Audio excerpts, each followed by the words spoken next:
Good morning as well to our attendees who are joining us virtually on the Zoom platform. If there's any member of the public who wishes to offer commentary, please raise your hand. I'll ask you to unmute, identify yourself for the record and which item you'd like to speak on. And I do see a couple of hands raised, and I'm going to ask iPhone 4 if you would kindly unmute and tell me. Hi. Hi. Yeah. Hi, public comment? Very well. I have you down for public comment. Thank you. Thank you. I'm going to go ahead and put you back on mute. And it looks like you've muted yourself. I'm going to lower, oh no. I'll put you back on mute and lower your hand. And I'll move next to Sandra. Good morning. Good morning, TJ. Just general public comment, please. Very well. I have you down for public comment. Thank you.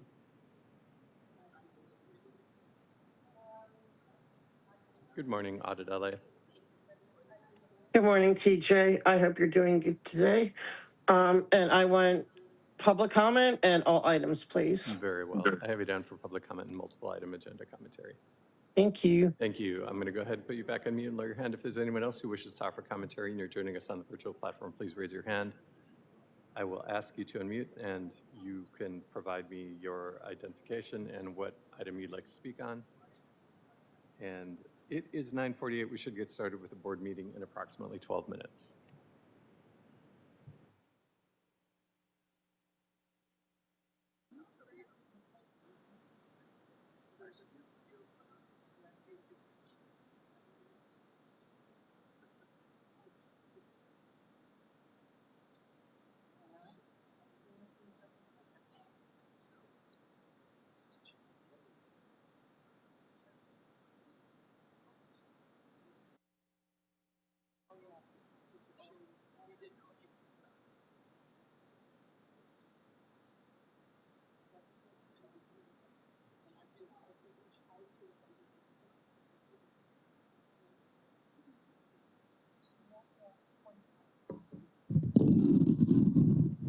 And this is audio test for the podium microphone. Audio test for the podium mic. 1, 2, 1, 2.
Good morning once again to our attendees here in the hearing room. If there's any member of the public who wishes to offer commentary and you've not already done so, please fill out a speaker card located in the back of the room on the table.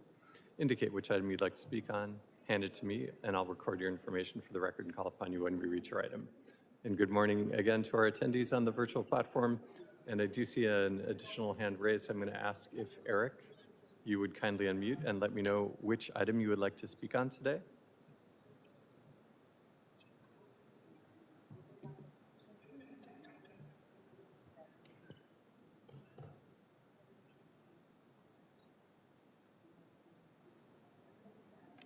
And second call for Eric. I see that you've unmuted, but we're not receiving audio input from you.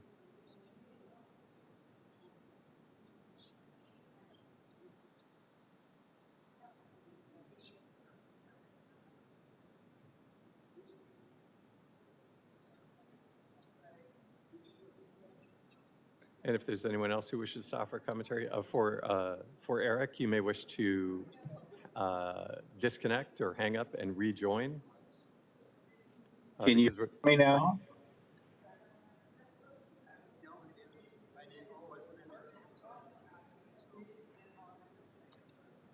And for anyone else who is on the virtual platform, if you've not already done so, please raise your hand, identify yourself for the record and which item you'd like to speak on. And you do this by raising your hand. I'll ask you to unmute, and you can then provide audio input. Thank you.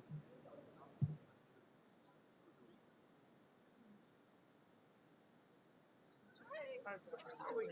Oh, nice to meet you. Oh, I'm so glad you came. Yeah. Thank you. Thank you. Okay.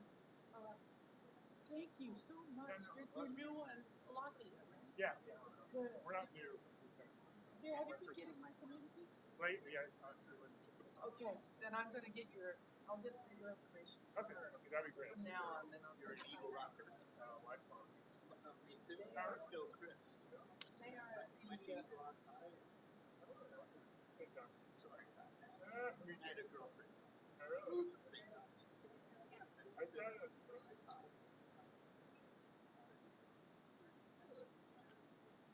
Hello, can you hear me?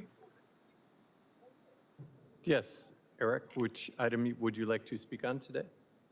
Item number 8. Item number 8 is the contract award for Fernangeles Park. Right. And so I have you down for item 8, Eric. Thank you. And we'll call upon you when we reach your item. So it seems like we may be experiencing some technical issues. We'll make 2 attempts for you to provide audio input for item 8, and then we'll move on. All right? Trying to get confirmation that your equipment is working. Thank you. Thank you.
Hi, sweetie pie. Listen, I've left my boyfriend home. So I'm calling on James' phone. And I was just frankly worried that he might try to be getting a hold of me. So I can't, I won't be available. Okay? All right, sweetheart. I love you. Did you get a place to park? Huh? I don't have anything. You let me in anyway. I'm upstairs. Okay. Love you. Bye.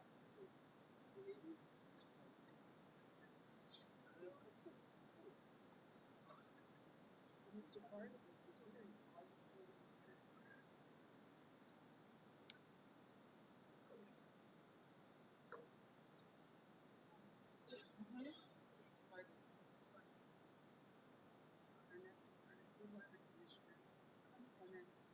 It's 5. We have 3. Yeah. I don't know.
And we are now in record mode and ready to begin the meeting. Thank you very much. Good morning, everybody, and welcome to the regularly scheduled meeting of the Board of Public Works for Wednesday, July 15th, 2026. Mr. Knight, please take roll and establish quorum. Thank you, President Kang. Good morning, President Kang, Vice President Chavez, President Pro Tem Grant, Commissioner Mitchell, and Commissioner Cardenas are present. We do have a quorum. We're joined this morning by City Attorney Representative Virginia Choi. I'm acting Executive Officer TJ Knight with the Board of Public Works. President Kang, we have in the hearing room, we have 13 single item commenters for item 10, 1 public comment, and on the virtual platform, we have 3 public commenters, 1 multiple agenda item commenter, and 1 single item commenter for item 8. We have no neighborhood council commentary submitted this morning. Thank you very much. For everyone's awareness, we are going to take item 10 last to ensure we have sufficient time. So the Ontiara item will be last. So if you're here to comment on that, we'll call you when we're hearing item number 10. We'll quickly get through the rest of our agenda items, and then we'll get started. So first up, we have our general public comment, which is an opportunity for the public to address the board on public interest items, and will be provided up to 1 minute per person, up to a cumulative total of 10 minutes for the general public comment segment of each regular meeting. Testimony shall be limited in content to subject matters which are within the jurisdiction of the Board of Public Works. The board may not take any action on any matters discussed during the public comment period. So once again, item 10, the Ontiara, will be taken up last. So if you're here for public comment for 10, we'll call you up when we're at item number 10. Otherwise, we'll get started with our virtual callers for general public comment.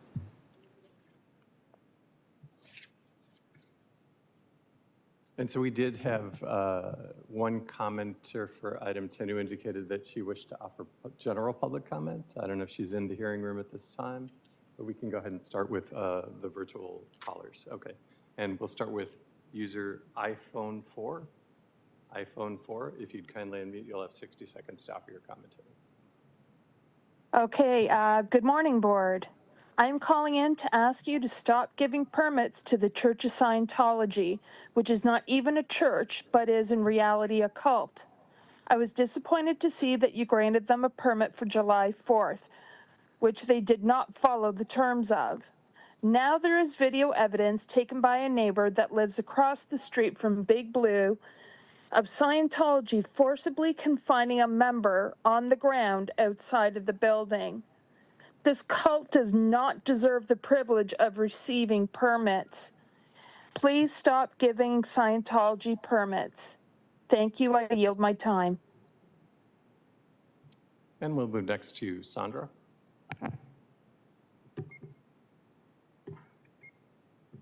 Good morning, board. Today I ask again, no more street closure permits for Scientology. Once again, they closed public pedestrian access and did not provide a 20-foot fire lane and refused to let a member of the public down the publicly legal, accessible street. I recommend an education session with the LAPD and the LAFD regarding the permit street closures, because Scientology is always showing them a fake city permit that indicates one of the publicly accessible sidewalks can be closed. BSS and BPW, along with LAPD and LAFD, need to come together and educate each other, because the child raping, elder neglecting, human trafficking cult does not pay taxes. The members of the public do. Thank you, and I yield back my time. And we'll move next to Audit LA. Good morning. Yes, I also am asking you to not give them any more permits. At very minimum, if you decide to just, do what you want to do regardless, please don't let them don't give them any sidewalk closures for sure, because they take advantage of LAPD not being informed and educated on the laws regarding that pedestrians need to have access. And they, get them to say, oh no, it's closed. And the cops are confused because they don't understand it. And please educate LAPD. Why should me, a member of the public, have to work so hard to dig out, get all the proof, and I have it all from the city attorney, from street services, that they have to let pedestrians through. Why do I have to work so hard at this to educate LAPD? You know, so little by little, they are getting educated, but because of our efforts, why? It should be easy. Let them know, like emphatically, yes, they can have these, we're saying no to permits, but when they do have a permit, that there has to be pedestrian access, that they Thank cannot. you. That's 1 minute. And President King, although that concludes the virtual callers who had previously indicated that they wish to offer public comment, there are a couple of additional hands raised. If you'd like, I can check. Yes, please. Jeff Kober, would you like to offer general public comment this morning? Hi, sorry, that's my husband's name. I'm Adele Slaughter, and I wanted to make comment on item number 10. Item 10, very well. We will take that item last, and I'll put you back on mute and call upon you when we reach that item. Thank you. Laura F.M. Anderson, good morning. Would you like to offer general public comment this morning? Yes, general public comment, and I'll comment on all agendas, please. Very well. If you're ready, you can start with your general public comment. Yeah, I would like to echo what the other callers were saying. I was a child born and raised in the cult of Scientology, and the fact that Board of Public Works continues to give them any permits is literally allowing this human trafficking cult hiding behind a religious status, infiltrating the city, bullying people's positions in the city, covering up lies on permits that are given by the city, and then it allows them to continue recruiting and covering up their crimes of rape, pedophilia, child trafficking, human trafficking, elderly abuse, elderly neglect. This is who you're giving public permits to, that they do not allow people publicly to walk on public sidewalks because they're corrupt, and they only have it open to recruit people into the cult. So therefore, if you have people like myself and other protesters that are going there, documenting this, showing you what they're doing with the permits, and you still give it to them, you guys are the one allowing them to continue their criminal. That's 1 minute, and that concludes general public comment this morning, President King. Thank you very much. With that, we will close general public comment, and move forward with multiple agenda item public comment. The board will provide an opportunity for members of the public wishing to speak on more than one agenda item during multiple agenda item comment period for up to a minute per item, up to a total of 3 minutes per meeting. This is the only time to speak on more than one agenda item, and please identify the items that you'll speak on when you are called. Once again, we're going to take item number 10 onto your last. So we'll call you up when we're at item 10. So we'll start with our virtual callers. Thank you, President King. And we'll start with Audit LA, followed by Laura FM. Audit LA, you have up to 3 minutes. Please indicate which item you're speaking on. I want to start with the contracts on the bottom.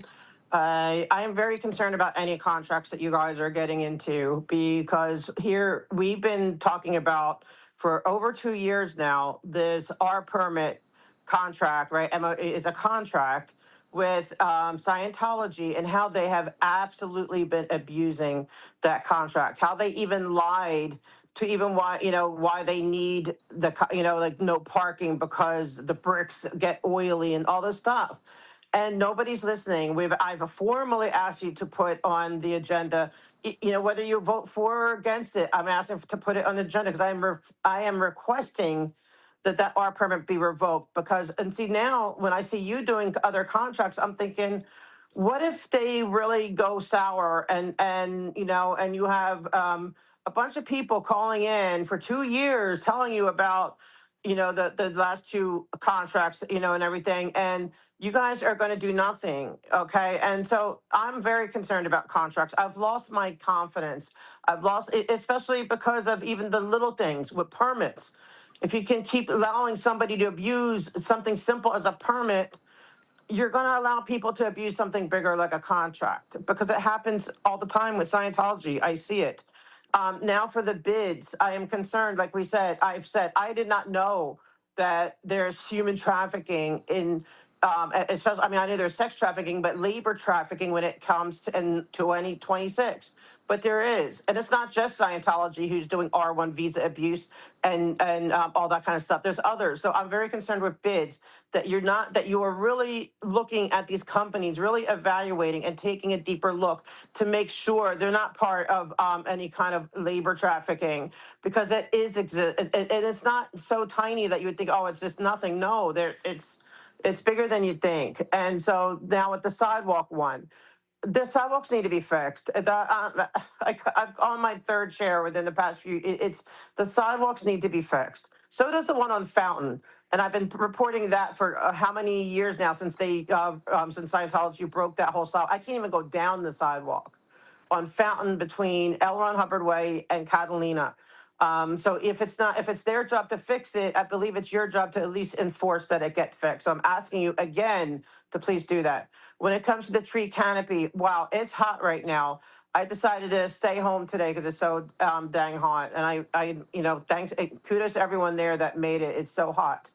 We need trees. We need big trees that don't tear up the sidewalks, okay, because that's what they're doing, but that also provide comfort and a cooling effect in the city, because it's brutal. I also want to say the minutes, again, you have a lot of people there to talk about different Thank you. issues. Thank you. That's 3 minutes. And we'll move next to Laura FM.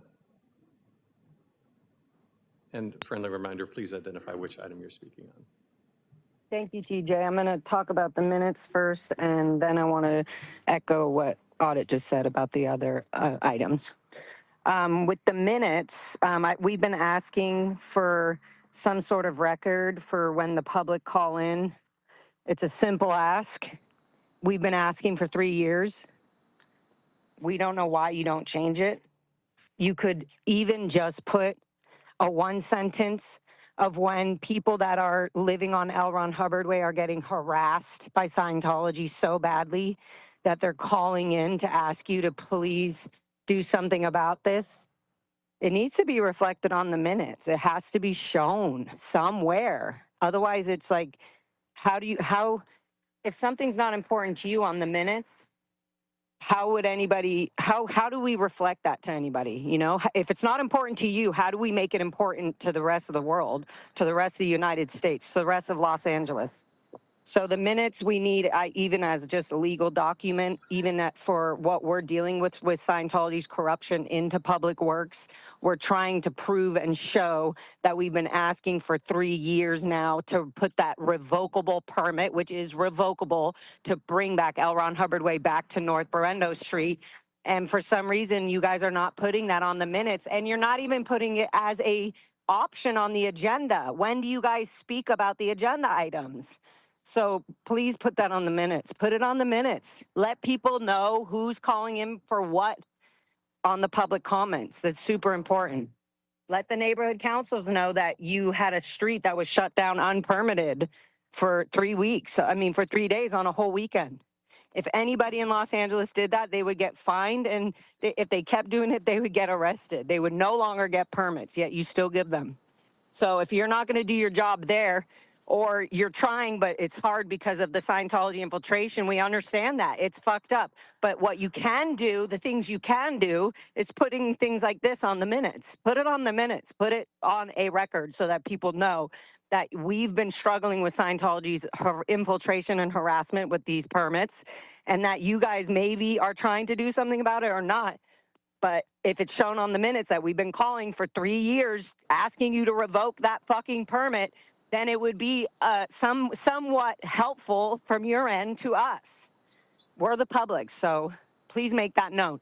And then along with the contracts, the bids, you cannot be giving, there's got to be somebody, whoever runs the contracts, whoever's running these bids, that they have to have a full awareness that Scientology has infiltrated in many ways these programs and these cities. So please whoever is running those areas, whatever executive or division head is over that department, please 3 make. minutes. And President King, although that concludes the commentaries you heard online commenters who had previously indicated that they wish to offer multiple item commentary. There are 2 additional hands raised. If you'd Yes, like, I please. can see if they would like to offer. Miriam, I see that your hand is raised. Would you like to offer single or multiple item commentary this morning?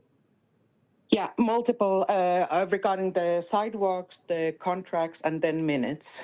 So that'll be 2 minutes, up to 2 minutes. Please go ahead. Thank you. So first of all, I would say, I'm sorry I missed the general public comment, but the permit process, the street permit process is sort of a contract as well, and Scientology is not upholding it. So I recommend that you start to seriously looking if this is the general contracting policy in the city, that nothing is being followed up, even when you are being shown evidence that something is not working. Secondly, regarding the sidewalks, Audit LA's friends privately funded this CASP report that showed clear ADA violations around the blue Scientology building on L. Ron Hubbard Way and Sunset Boulevard. There's a ready list how to do the sidewalk repair. Still nothing has happened, and Audit LA still cannot freely move over there, whether it is related to the broken sidewalk and or also the closed sidewalks against the contract, the street permit contract made with you. Regarding the minutes, please start recording the minutes. This is starting to get ridiculous now. I think we've been talking about the minutes for over a year as well, making this very small wish. There are several of you in the meeting listening to us, and there's definitely someone also making notes. Why not have some voice-to-text device creating the minutes for your meetings? I yield back my time. And I do see Georgina McPhee. I see that your hand is raised. Would you like to offer single or multiple agenda item commentary this morning? Yes, please, both. I want to start with the minutes. Can you hear me? So I'm trying to ascertain if you'd like to offer single or multiple item commentary this morning? Yes, multiple. Okay, so you have up to 3 minutes to offer your commentary. Please indicate which item you're speaking on. Okay, first I want to speak on the minutes. I think you could be doing so much better to serve yourselves better and serve us better by encapsulating at least some notation of some sort about us calling in. When are we going to get an agenda item? When are we going to get this raised to the level of an agenda item? If you at least include it in the minutes, it sets precedents of building the need for that agenda item. And we want to see this addressed. We want to see these issues with the permit violations that we keep calling in about. We want that addressed, and it's getting ignored. If it at least gets noted on the minutes that these concerns are being repeatedly made, then maybe we have an opportunity to address them. But you're not including these things on the minutes. In fact, your YouTube channel that has all the meetings on there has them all listed with the exact same title. How is that researchable? How is that going to benefit anyone? It needs to be made accessible. Onto the agenda items about agenda item about the trees. I'm really pro putting in more trees. It's not just for the flora and fauna, which of course is very, very important. It's also for us. It brings the city temperatures down. It provides shade and comfort, and it'd be like having a bed, but there's no pillows, there's no blankets. It's just bare bed. Yes, you have a bed. Yes, we have a city. Well, let's have a beautiful city. Let's have a comfortable city. Let's have a city full of beauty, trees. I wholeheartedly I hope that you put in native trees to support our native fauna, and I yield back my time. Thank you very much. And President King, that concludes single and multiple agenda item commentary with the exception of the 2 virtual attendees who indicated that they wish to offer commentary on item 8 and item 10, and the approximately 16 commenters in the hearing room who wish to offer commentary on item 10. Thank you very much. With that, we will close multiple item public comment portion of today's meeting and move forward with the approval of minutes for Friday, June 26, 2026. I'll move. Is there a second? Second. Seconded by President Pro Tem Grant. Thank you, President Kang. We'll take a roll call vote on approval of minutes, starting with you, President Kang, Aye. Vice President Chavez. Aye. President Pro Tem Grant. Aye. Commissioner Mitchell and Commissioner Cardenas. Aye. All ayes, and this item is approved unanimous. Thank you very much. Moving on to item number 1, which is our bid for LA 28 Advanced Transportation System and Coordination Fiber Upgrades Installation Project. Thank you, President King. This morning, I'm joined by Board of Public Works Secretariat Staff Member Matthew Castellanos as we open bids for item number 1. This morning. And just 2 bids were received for item 1. Thank you.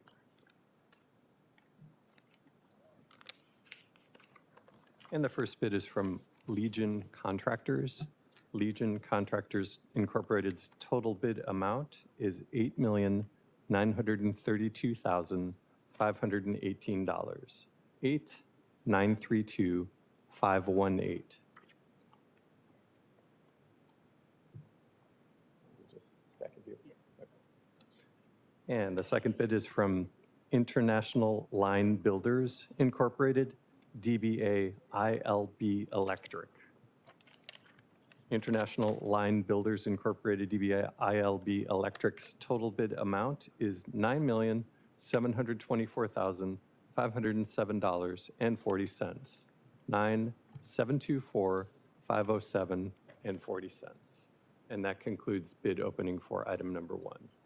Thank you very much. With that, I'll move to receive these bids. Is there a second? Second. Seconded by Commissioner Cardenas. Very well, thank you, President Kang. We'll take roll call vote on approval of item number 1, starting with you, President Kang. Aye. Vice President Chavez. Aye. President Pro Tem Grant. Aye. Commissioner Mitchell and Commissioner Cardenas. Aye. All ayes, and item 1 is received, open, and declared forthwith. Thank you very much. Moving on to item number 2 for bids for Westlake Relief Drain Rehabilitation Unit 5, Ferndale to Obama. Thank you. Again, I'm joined by Matthew Castellanos from the Board of Public Works Secretariat Office, who has indicated there are 2 bids for item number 2 as well. Thank you. The first bid is from JR Pipeline Company Incorporated. JR Pipeline Company Incorporated's total bid amount is $16,461,038. $16,461,038.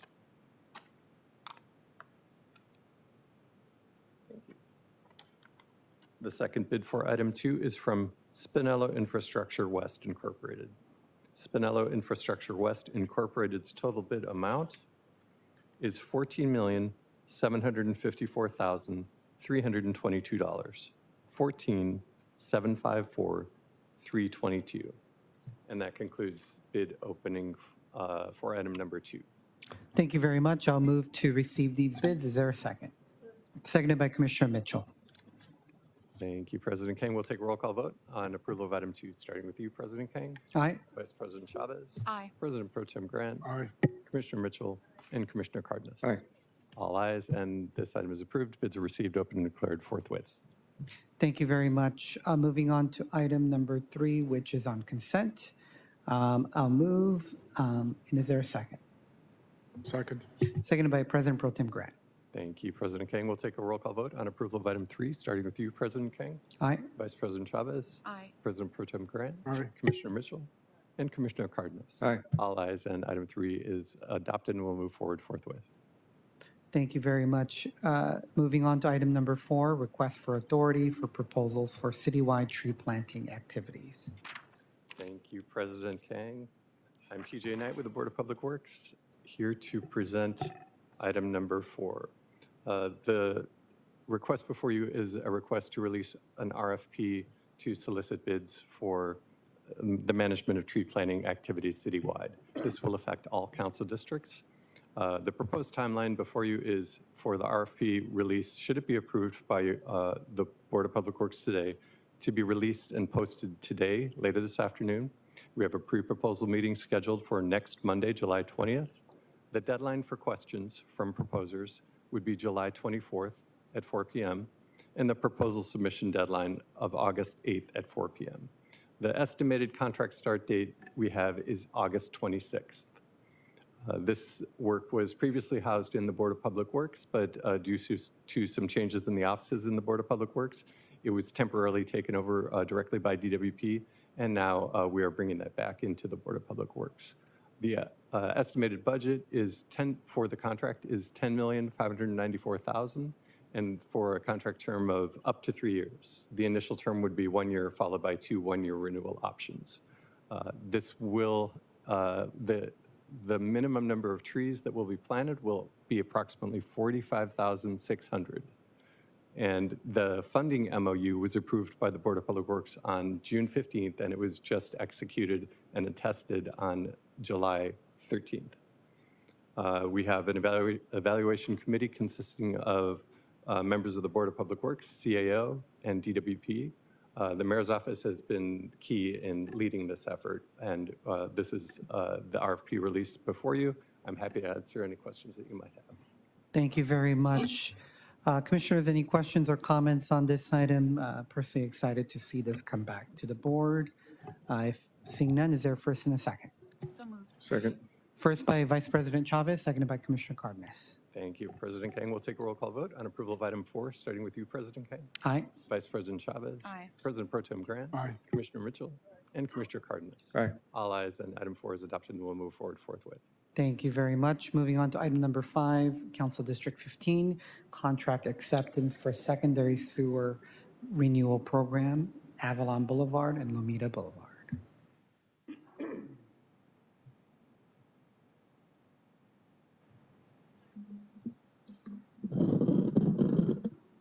Good morning, Commissioners. My name is Patricia Fuentes, and I'm with the Bureau of Contract Administration. BCA is recommending a penalty of $4,968 for the unauthorized subcontractor substitution of one bid-listed subcontractor. This project was advertised with the anticipated percentage levels for the following categories. For MBE, 4%, for WBE, 2%, for SBE, 25%, for EBE, 8%, and for DVBE, 3%. Ramona the Prime pledged for MBE the levels of 3.69%, for WBE 0%, for SBE 3.69%, for EBE 0.58%, and for DVBE 0%. Ramon achieved at the end of the project, or at the completion of the project, Ramona achieved 3.72% for MBE, my apologies, for WBE 0%, for SBE 3.72%, for EBE 0.59%, and for DVBE 0%. Excuse me.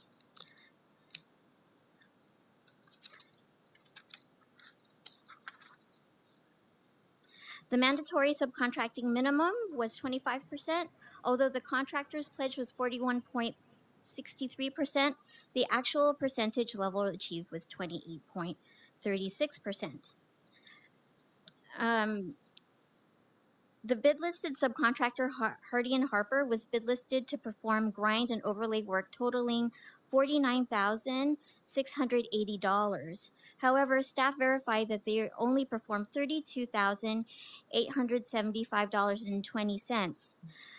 Ramona was notified of their potential penalty in April of 2022. In response, Ramona Inc. stated that they self-performed the remaining work because the subcontractor would have changed double mobilization for work added by the city.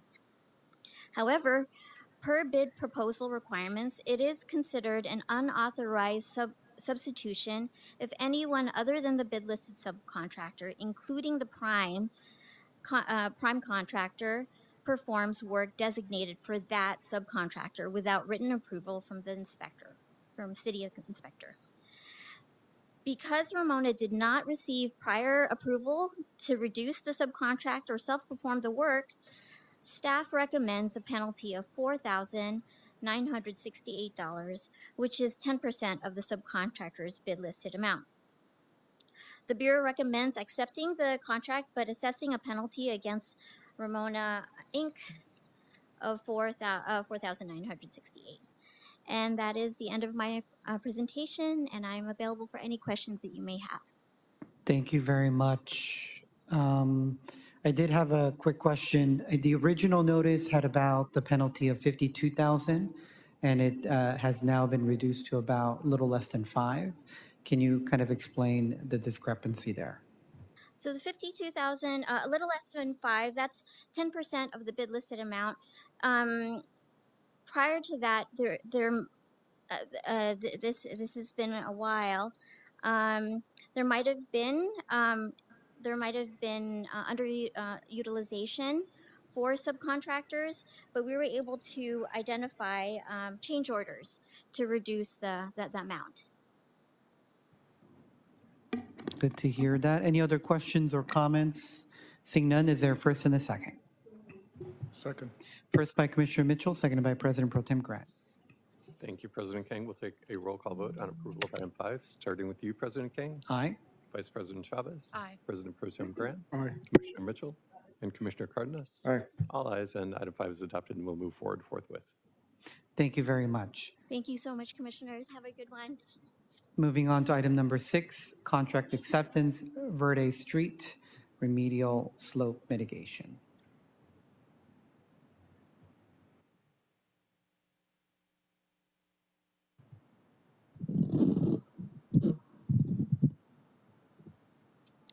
Good morning, President King, Vice President Chavez, and Commissioners Grant, Mitchell, and Cardenas.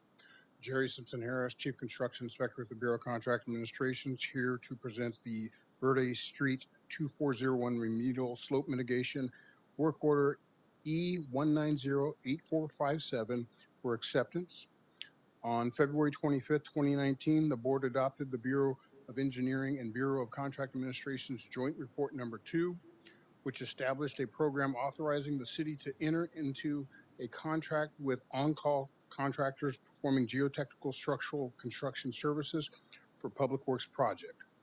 On October 8th, 2021, the geotechnical structural construction services contract was awarded on a competitive basis to Joke Heavy Construction, Inc.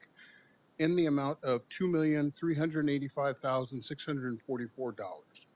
The contract was executed and its notice to proceed was issued December 9th, 2021 under contract number C133006.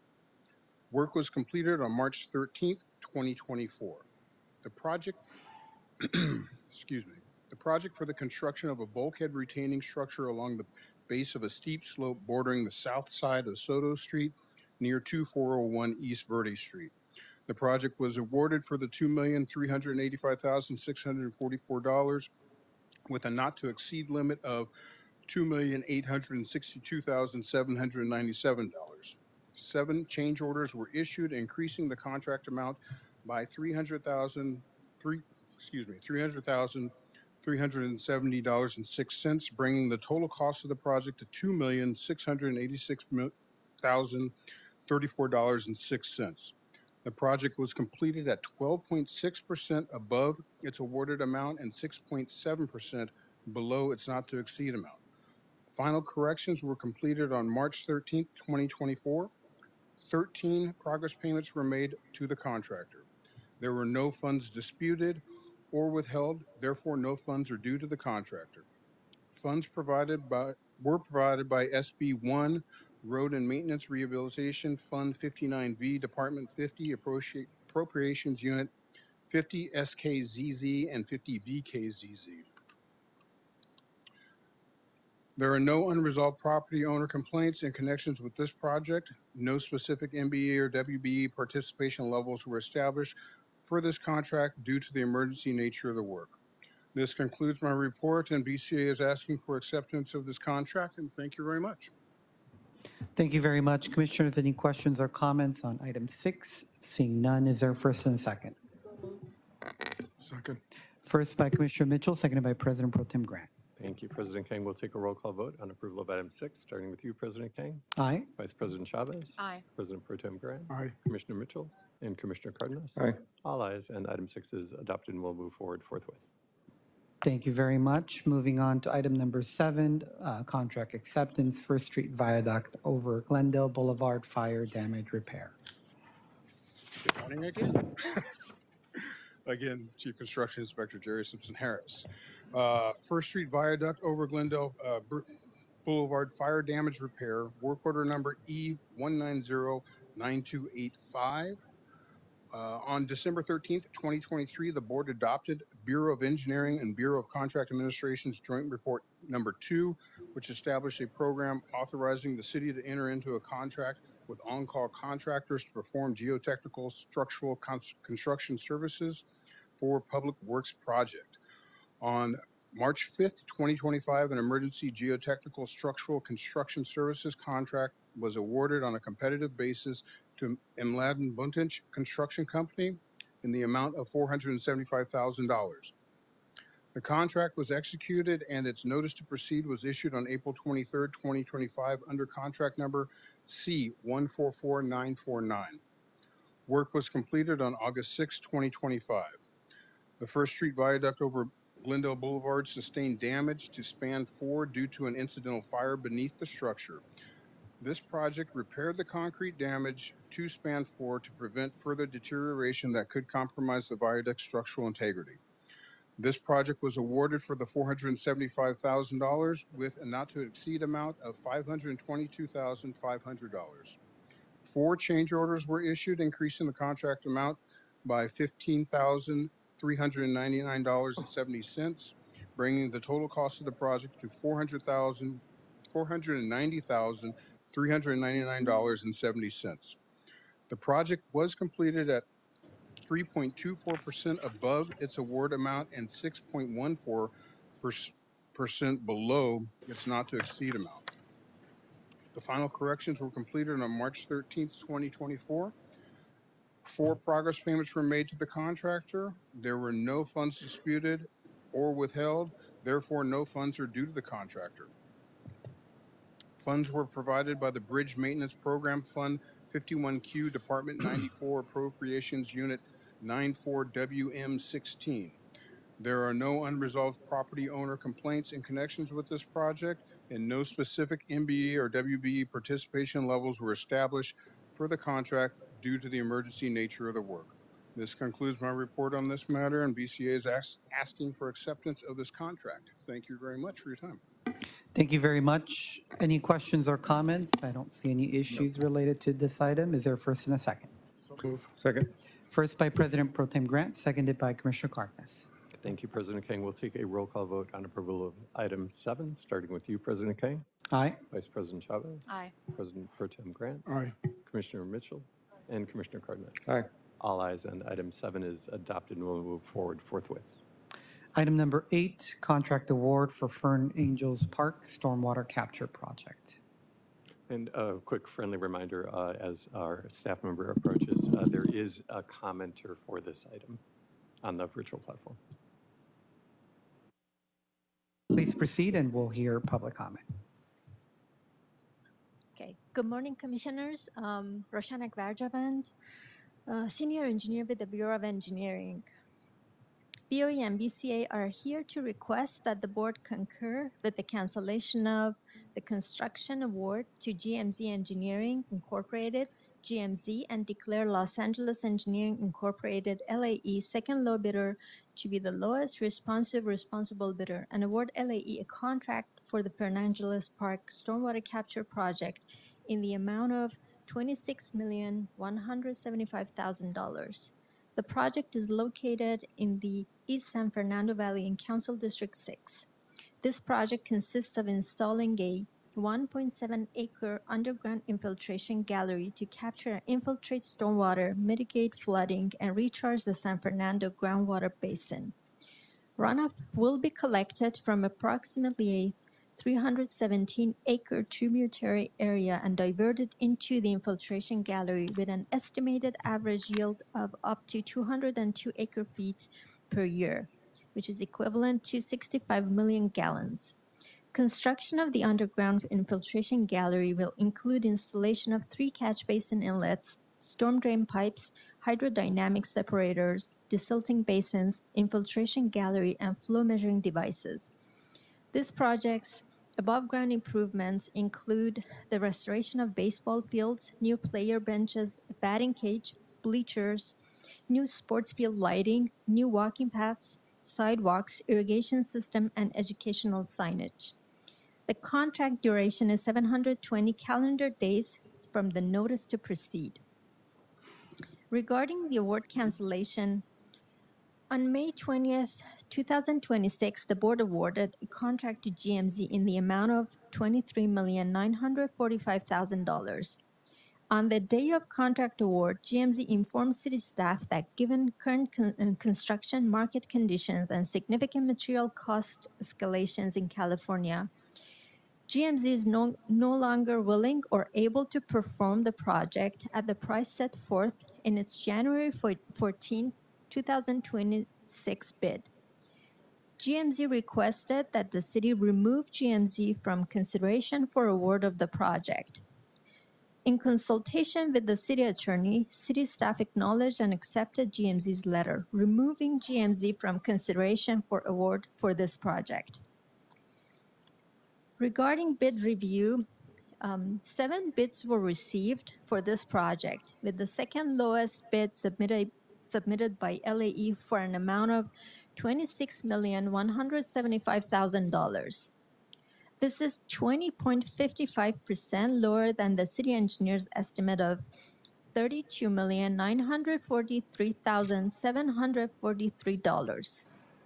LAE has worked on several contracts issued by the board. No significant or unresolved problems in inspection, contract compliance, or bidder responsibility have been experienced by the BCA. Regarding the business inclusion program, the project was advertised with anticipated participation levels, and LAE pledged participation levels for minority and small business enterprises and complied with the BIP outreach requirements of the bid. They also complied with the 25% mandatory subcontracting minimum MSM requirements of the project by pledging a subcontractor participation level of 33.18%. For this project, the BCA verified that the second low bidder, LAE, is a certified local business enterprise. However, this did not affect the order of the bids, and it did not affect the recommendation for award. In conclusion, staff recommends that the board concur with the cancellation of the construction contract award to GMZ and declare LAE second low bidder to be the lowest responsible bidder and award LAE a contract for this project. In terms of funding, the total construction budget is $28,792,500, which includes a 10% contingency of $2,617,500. This project is funded by LADWP leveraging funds from the Measure W Safe Clean Water Program and the California Department of Transportation, Caltrans. That concludes my presentation, and we have staff from the Bureau of Engineering and BCA available to respond to any questions you might have. Thank you very much. Thank you very much. Before we get to questions, we'll take the single item public comment. Thank you, President Kang. Eric, if you would. Hi, I'm Eric Gaminal. I'm from Environmental Construction, one of the bidders in this Fern Angeles project. And I'm just calling to ask for clarification about how the local business preference program was applied in this case. LA Engineering is a local business enterprise, not a city business enterprise. So it seems that they would be entitled to a 6% bid reduction. Environmental Construction is a city business enterprise entitled to a 10% bid reduction. And it just seems like if these reductions were applied, our bid would come out lower. So I'm asking for clarification about how the program was applied. Thank you. Thank you. Thank you very much. Hi, good morning. This is Patricia Fuentes, and I'm with the Bureau of Contract Administration. Good morning again. In answer to your, in order to provide more clarification regarding the local business preference program, sir, although ECI or environmental construction might be a CBE, the total value of any combined preference award cannot exceed 1 million per the local business preference program policies and procedures. So the total bids or the local business preference program was, or the preference was calculated at 1 million for each LBE and CBE. I hope this helps. Thank you very much. Commissioners, any questions or comments on this particular item? Seeing none, is there a first and a second? Second. First by Commissioner Mitchell, seconded by Commissioner Cardenas. Thank you, President King. We'll take a roll call vote on approval of item 8, starting with you, President King. Aye. Vice President Chavez. Aye. President Pro Tem Grant. Aye. Commissioner Mitchell and Commissioner Cardenas. Aye. All ayes, and item 8 is adopted, subject to conditions. We'll move forward forthwith. Thank you very much. Thanks again. Have a good one. Item number 9, AFE, Coalition for Environmental Protection, Restoration, and Development. Believe this is, okay.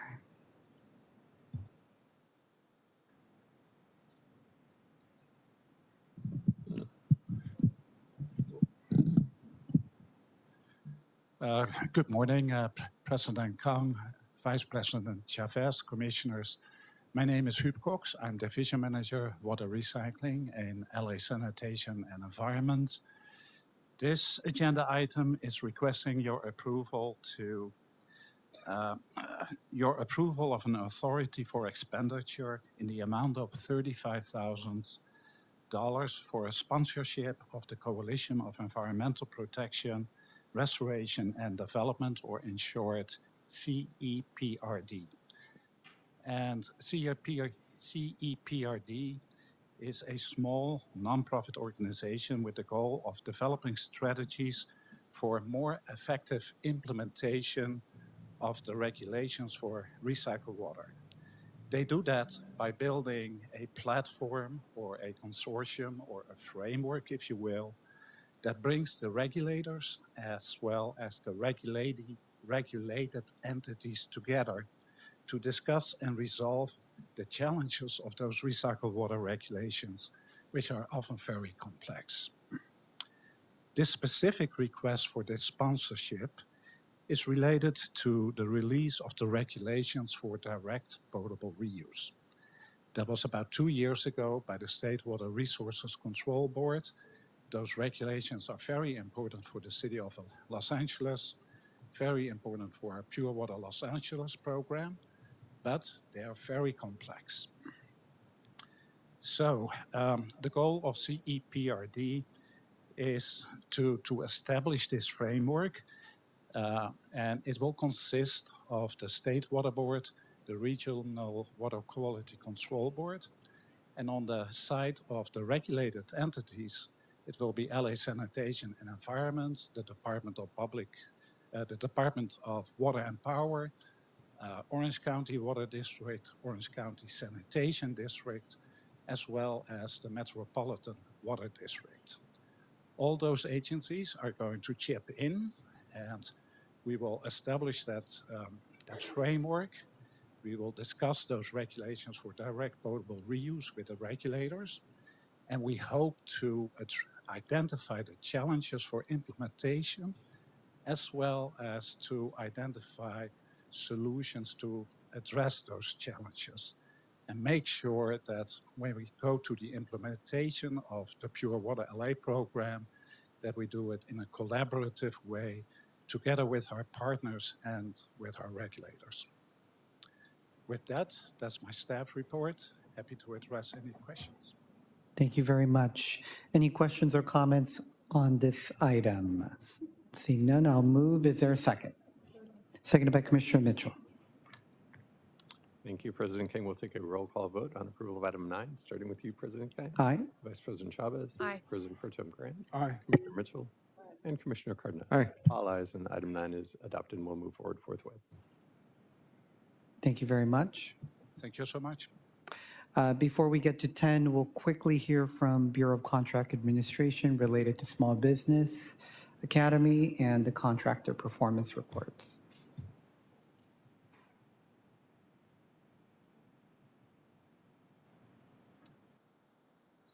That was a surprise. Good morning, President King, Vice President Chavez, President Pro Tem Graham, and Commissioners Mitchell and Cardenas. I'm Melissa Savage with the Bureau of Contract Administration. Today I brought my colleague Hana Ali, who's our outreach coordinator, so you may see more of her at these events or these presentations. But yes, I'm here to report about the Small Business Academy. The last academy that we had was in October of 2025. The academy itself started in 2014 and thus far has had 294 graduates, businesses. This last year, there were 133 applications that were received, 121 that were accepted, and 46 who graduated, excuse me, from the program, which meant they went to all 4 classes. That's the only mandatory thing for graduation, is being in attendance for the entirety of the program. The most recent one was held over, we considered it an intensive course. So instead of doing 1 class a week for 4, 5, 6 weeks, we did 2 classes 1 week, 2 classes the next week. So we fit it all into a shorter time span. And additionally, this year in the curriculum, we included homework projects. So instead of having volunteers to do business pitches, we made it mandatory for them to do it as their introduction. We had them do research on Olympic venues and who manages them and what organizations were involved, since it was very Olympic focused for this class. Let's see, BCA staff presented on a variety of topics, including certifications, NICS codes, equal employment, and project labor agreements. But we also had presenters from the Mayor's Office, LA 28, Meriwether and Williams, EWDD and PACE, LA Metro, LA County Public Works, the City of Long Beach, and the LA Sports and Entertainment Commission. The report you have in front of you is much longer and has some of the data in it from the survey that we did after the class. The main questions we posed were, what would you see in a next level course if we were to offer one? What kind of information would you want to get in addition to what you learned here? What presentation did you find the most interesting and helpful, or the least interesting and helpful? And then the last one was just things that we could improve or things that they especially like that we should include in the future. We are considering doing another one. We've been talking to the county about partnering with them on something related to it, either in the fall or the spring. And that concludes. There's a lot of information in there. I didn't want to read all the graphics for you. So if you have any questions, let me know. Any questions or comments on Small Business Academy? If not, we'll go to Vice President Chavez. Yes, thanks for that report. I'm just curious if we track outcomes on this, like once businesses have They have done in the graduated. past. I don't have it at my fingertips today, but they have gone back and looked to see if any of those businesses have been awarded contracts, and quite a few have. Some with the city, the county, Metro, other agencies. Some, they're small businesses. Some don't move forward and don't do other things, but there have been a significant number of them who have gotten contracts afterwards. And I mean, I would love to see that information, and also if it could be a little bit more comprehensive. For example, include how many businesses have registered on RAMP, how many have gotten city certifications. It's not just about winning contracts, because I think there's a difference between whether this is an education program or whether it's a pipeline. And I think, it would be great to sort of be tracking that information. And I also would love to get from staff what it would take to build that into the program as well. Well, for this one, the one requirement was to have a RAMP LA account. So that's why there were a few applications that we did not accept. They were businesses that didn't have a RAMP account. Their websites weren't good. Like we don't know where the application came from. But for the majority of them, that was the requirement. So it is something we check ahead of time. So they are all on RAMP, at least recently. I can look back and see if any of the old businesses it's been 12 years, how many of them, RAMP didn't exist then, but how many of them currently have RAMP accounts we can look at. And so of all the applications that you sent out, how many did you get back? We sent out over 1,000 this all started, our interest kind of started before the fires. We sent out a large blast to a lot of companies saying, if you're interested in Olympics procurement and learning about it, sign up on these Google forms. We got about 1,000 people who responded. That's who the application went out to. We got 133 back. Of those 133, 121 had RAMP accounts, so we considered them acceptable, and we invited them and sent them the links. And of those, the largest number of attendees on any given night, I believe, was around 64. I think it's in the document. But of the ones who attended the entire series that we consider graduates of the program, it's 46. So it is there was a lot of no-shows or people that didn't want to come, or maybe they just couldn't and would do it in the future. They didn't really tell us why they didn't. And maybe, yeah, maybe just a little bit more information on what's driving this drop off, because it would be great to get those numbers up. It's kind of universal among all of the events that we participate in. There's just a lot of people come, they get one piece of information and they leave, or they just don't. They have conflicts. They don't want to come. We can certainly ask. We don't get a lot of responses to those sorts of questions, but it is an ongoing issue. Like, as far as you do an event, you get 300 RSVPs and 47 people show up. So there's not much we can do with it. but prepare for the number and just do our best to educate the ones who choose to participate. Because I noticed in the survey that a lot of the respondents asked for in-person sessions. We get both. There's a lot of people who really prefer the virtual. We don't have much of a budget for doing in person, to have spaces to do it, that's the issue we've run into with doing in-person events in general. Doing them virtually doesn't cost us anything. It's also easier to get speakers because they don't have to drive anywhere to come in. And there are people who do like stuff in person, but if you look at the feedback, there's just as many comments of people who prefer virtual because they can do other things at the same time. So they like both. We've done hybrids in the past, like one night where they meet everybody and virtual the rest, and then a closing ceremony. We came in person here for the graduation. I believe it was November. Might have been early December. But so they do like the in-person, but it's the same people who prefer the virtual can't make it to the drive through LA traffic at 4:00 in the afternoon to come someplace in person. So we could offer it and see if it turns out, but it's the logistical aspect of it and getting the speakers to be able to come that also poses a problem. Yeah, I mean, in my professional experience, I think what can, especially when you're trying to do like membership drives and trying to encourage, it's not one size fits all. You really have to right size it to the needs of the individual businesses, because they all have different needs. And I also noticed that some of them were saying that a lot of it wasn't applicable for them because they were already established, and so maybe even a tiered or advanced track. And so I understand that budget constraints are an issue, but what I'm saying is sort of looking forward, prepare what these things would look like, what it would take to get to these things. I think that would really go far in terms of educating decision makers about where they want to, prioritize budgeting. I 100% agree with you. I have a background in education and creating curriculum. The closer you can find a consortium of people that have the same experience and at the same level, the easier and the better the curriculum is going to be. But that would mean we probably wouldn't have invited half the people that we invited, and our turnout would have been. You never know when you send out the applications who's going to respond. And a lot of times they don't even know the level that they're at. They'll say, yes, I'm a minority-owned business, but they're not a certified minority-owned business. So they don't even know the difference.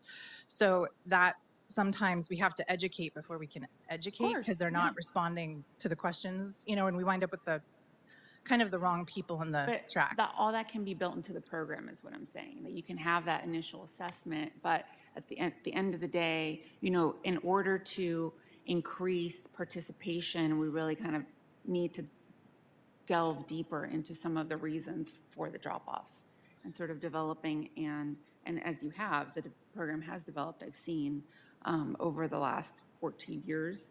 I think, in order for it to continue growing and scaling it, and, be great to understand what an expanded program could look like and how much it would cost. I think it would be great to expand the program to different levels. But I think one of the risks we have, if you notice one of the comments in there, was that people wanted to see each other's faces, even in a virtual format. And this time, because we had invited 120 people, we upgraded to a webinar system versus a call system. So people couldn't see the faces of the people in their class. So this was the largest class we've ever graduated, 46 people. Usually it's closer to 20 or 30. And I think the thing that makes the Small Business Academy special is making it small. I mean, there's a reason private colleges are more expensive than public colleges. That smaller one-on-one intimate educational experience is what makes this unique versus our Accessing LA events or the Mayor's sports and entertainment conventions and the larger events that are broad and have a lot of information. So we've looked at doing different tiers. That's why we asked the question about what they'd want to see in a next level sort of version. So we've been looking at different ways to incorporate that, but it also, we're still going to wind up with the wrong people in some of the wrong places, just because we don't know until they get there what their level is to verify that what they're giving us is correct information. So at the next update, why don't you come back to us with just, a little bit more fleshed out recommendations on things that, the board can look at and support for future years in terms of some of these things you talked about based on the data that you've received. Okay. Be great. Will do. Thank you. Thank you. Any other? Thank you very much. Any other questions or comments? Thank you very much. Thank you. All right, if we can have BCA rep for our contractor performance report. Hello again, everyone. 1 second. Okay, Contractor Special Recognition Program, policy number 796, adopted June 24th, 2019. Policy establishes the Contractor Special Recognition Program, an initiative designed to motivate, inspire, and reward prime construction contractors who consistently exceed business baseline contract requirements on public works projects. Rather than letting contractors settle for the bare minimum, this policy creates a merit-based incentive framework evaluated on a contract-by-contract basis. Contractors achieving exceptional performance are eligible for tiered recognition, with outstanding multiple contract performers being celebrated annually by the Board of Public Works. The Bureau of Contract Administration's Office of Contract Compliance and General Services Divisions determined that no eligible fiscal year 25-26 construction projects met the minimum scorecard criteria required to earn a award. Any questions? Thank you very much. Can you get into some of the reasons why that for this fiscal year? I was speaking with some of the staff yesterday, and apparently the eligible projects and contracts, there weren't that many of them as there have been in the past. And as far as other details, I'd have to get back to you as far as more information if you want it a little bit deeper. If you could circle back with us, I would appreciate it. Not a problem. Seeing no other discussions on this particular update, thank you very much. All right, everybody, we're headed back to item number 10, request denial of appeal for a fee permit to remove trees at 4875 West Onteora Way. We invite our staff from the Urban Forestry Division, and then we'll hear from our members of the public.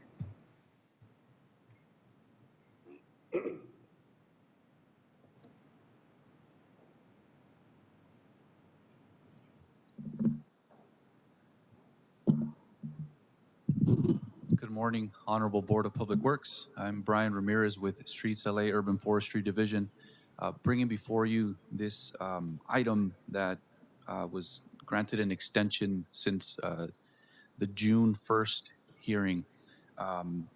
Essentially, the report recommendations that were heard during that hearing have not changed, but I briefly want to go through the report once again in a bit of a summarized version of it, but I'm more than happy to elaborate on anything after the presentation here.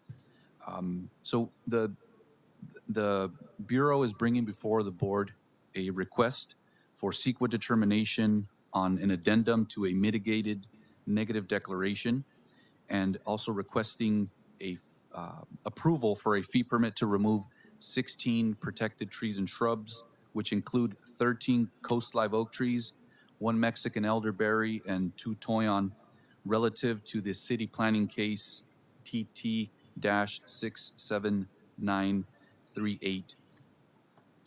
The applicant or property owner, Noah Orenstein, is planning to build 9 single-family residences on 9 vacant lots, along with a private road to access these homes in relation to the city planning case, which was approved back in 2008.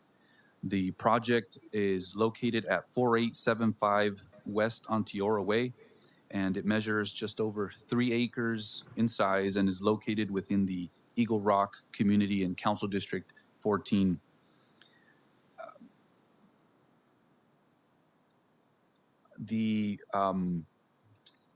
Sorry here. The original 2008 project was a tract map application to subdivide the property, and it was approved by the City Planning Commission. The tract map application analyzed the removal of 13 coast live oak trees, which back then was a replacement at a 2-to-1 ratio. However, that approval did not approve the removal of those oak trees, but rather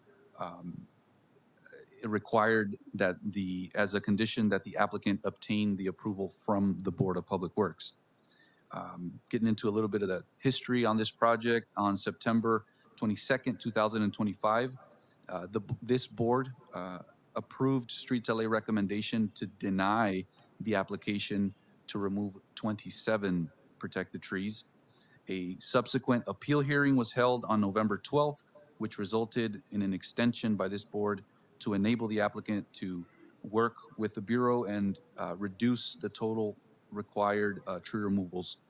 And this report reflects that change in the proposed project design, which results in a reduction of those tree removals from 27 down to 16. It's noteworthy to mention that 55 of those protected trees and shrubs will be impacted but retained, and 18 of them will remain with no anticipated impact whatsoever. These trees that are being proposed for removal measure approximately 6 inches in diameter to 33 inches in diameter by 10 to 50 feet in height. There is a layout essentially of how many trees are being removed per lot within the report. I won't get into it, but again, happy to touch on any of those removals as you deem necessary. I just want to mention lot number 4 and lot number 5 proposes no removals of protected trees. Getting into the requirements here for the board, the requirement for the Board of Public Works to remove or to approve the removal of protected trees and shrubs, considerations that need to be taken are things like soil erosion, the reasonable development, and replacement. As it pertains to the soil erosion, the board must find that the removal of these protected trees and shrubs will not result in an undesirable, irreversible soil erosion through diversion of increased flow of surface waters, which cannot be mitigated to the satisfaction of the city. Within the report, it's noted that the city's final project approval in 2008 adopted mitigation to reduce the potentially significant impacts that are related to the geology and soils, and it's contained within that same report. As for the reasonable development, the board must find that it's necessary to remove the protected trees and shrubs because their continued existence at the location prevents reasonable development. And for the replacement condition here, the permittee must replace the trees and shrubs within the same property boundaries by at least 4 specimens, and the recent plans and attachments and transmittals reflect a replacement plan at a 4-to-1 ratio for these trees and shrubs in kind. The applicant recent adjustments to the project design reduced the number of removals, and just touching on the replacement amount here, it would be 64 replacements total within the lots. Specifically, the replacement consists of 52 coast live oak trees, 8 toyon, and 4 Mexican elderberry to be replaced. This board report also contains very explicit or specific language that addresses indemnifying the city, reimbursing of the city for any costs incurred in a defense action, initial deposits for the city for litigation. And I won't elaborate on those or get into those too thoroughly, but it's mentioned here within the report and included here as part of what will be adopted. As it pertains to the California Environmental Quality Act here, the Department of City Planning previously prepared and adopted the mitigated negative declaration. Since the first adopted MND, changes to the approved project and circumstances under which it is being undertaken have occurred. And based on the information and evidence within the addendum, which is also transmittal 6, the city determined that the addendum to the adopted MND is the appropriate document to address the current project. And the city has also prepared a mitigation monitoring program, which is included in transmittal number 7. And this essentially is basically a summarized view, summarized oral report of what we have before us here today. I'm happy to take any questions that the board may have, but I also am aware that the applicant had a presentation that he wanted to present here today. Thank you very much. So before we get to the applicant, I do want to recognize Kevin Okubilo from Council District 14.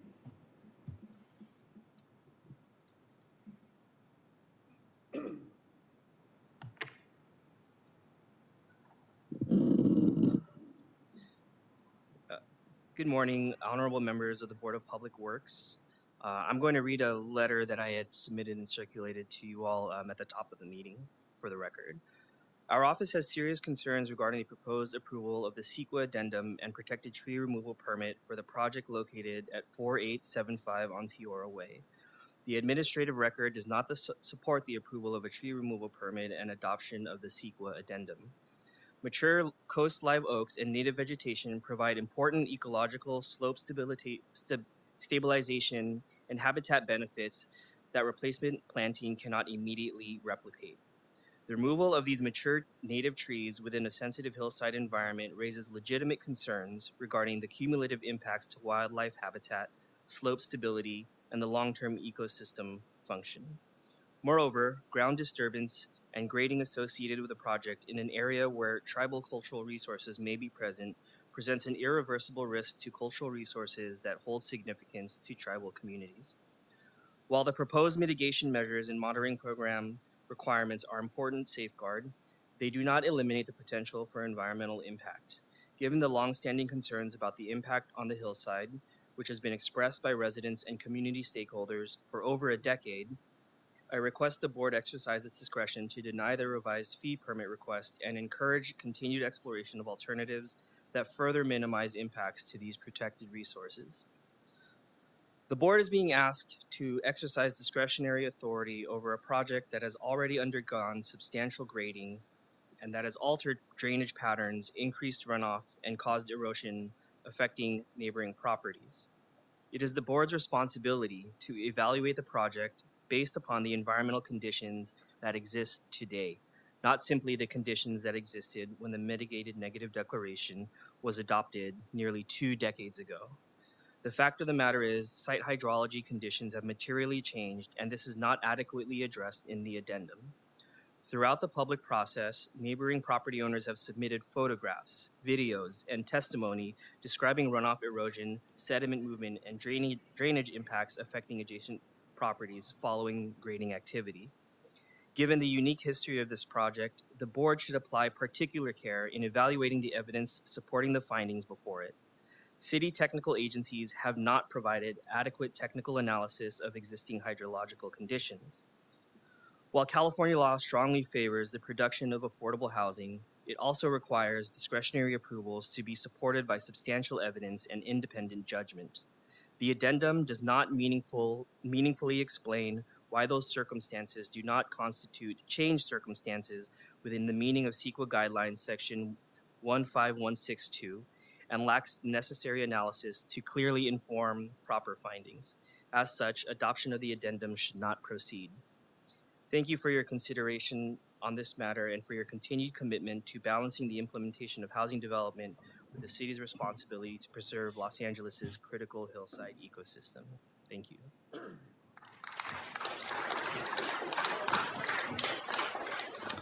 Thank you very much. With that, I will reopen public comment for item number 10, and then we'll hear from the applicant.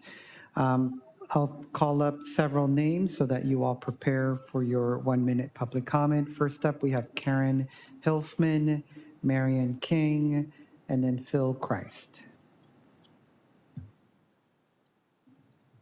Karen?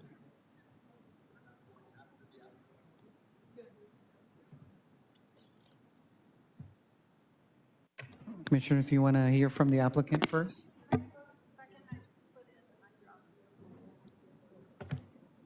Okay, I have no objection.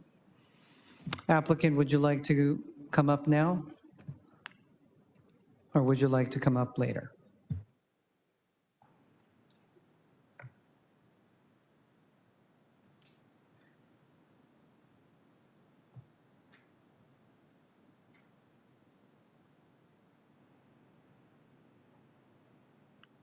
Thank you, Commissioners. I think given the scope of comment and interest, it probably makes sense to hear those first, and then I can respond to any questions that remain after that. But yeah, thank you, President and Board. I think given the scope of comment, it would make sense to hear public comment prior to the presentation, but I'm deferential to what the Board would like so that we can respond to any comments that may still be present after the presentation, but at your discretion. I also agree. I think I would like to hear from the public so that you can address directly some of the concerns in your presentation. So since you also agreed, I would like to hear from the public, and then we'll have the applicant address all of your concerns. Thank you. So first up, we have Karen Hilfman.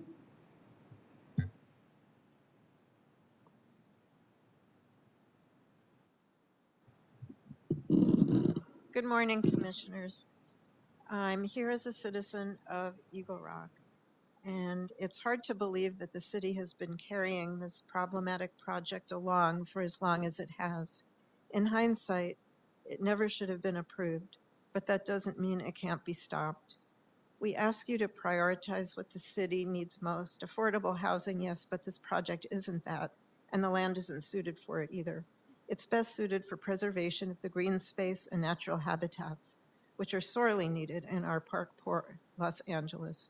Especially here, there are no parks on the side of Eagle Rock, which is heavily impacted by 2 freeways and the Eagle Rock Plaza. You've received a slick report which glosses over the fact that more than 70 protected trees and shrubs are at risk, rather than the 16 the developers are seeking permission to remove, and that serious safety and health concerns exist, which may be impossible to mitigate. Please do the right thing and stand up for the people you represent by denying the appeal to remove the protected trees. Thank you. Thank you very much. Marion King.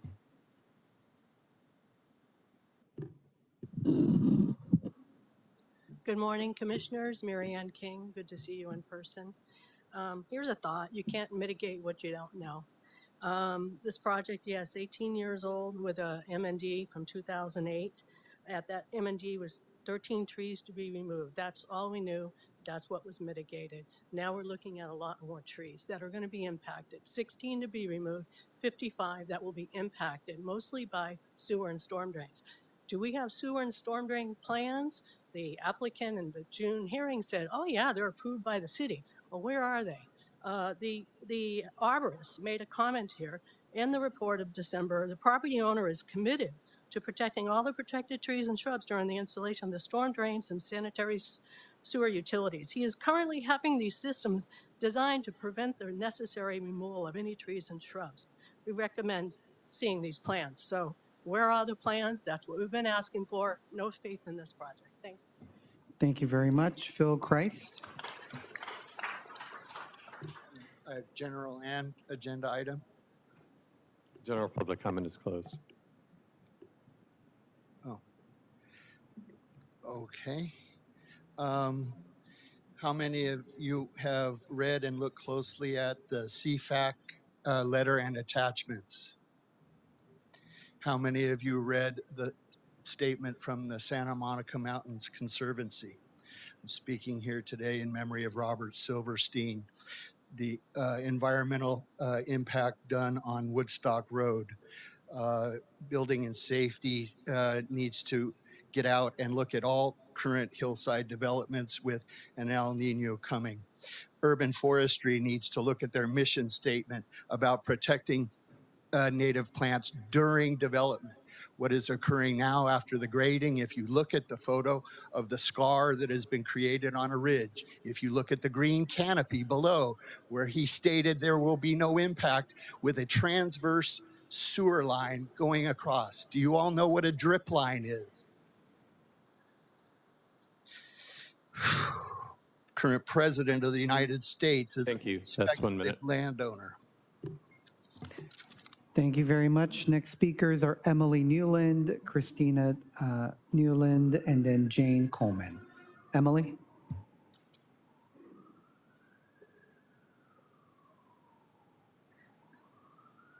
Thank you. And to start with, I'd like to implore you to deny this appeal. Because this is more than just about the trees. These mature trees on the hillside have developed an extensive root system over the decades, and those root systems stabilize our slopes, absorb the stormwater, reduce erosion, and help protect the neighbors' homes from runoff, and they're part of the hillside's natural infrastructure. Replacing them with new saplings on a 4-to-1 ratio does not replace those functions. Young trees cannot replicate decades of root development, and additional excavation has already required for the replacement of those plantings. Residents below this property have already experienced drainage problems, runoff associated with the site. Removing of the vegetation increases foreseeable risks of erosion, slope instability, and sediment movement. The city has an obligation for its environmental safety, its citizens' safety, and that all that we've experienced over the past years here at the site, we should ask you to please deny this application. Thank you very much, Christina Newland.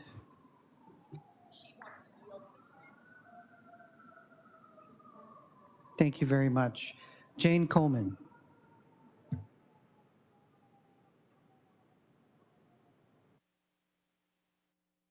Good morning, Commissioners. My name is Jane Go, Coleman. go ahead and speak right into the microphone. Good morning, Commissioners.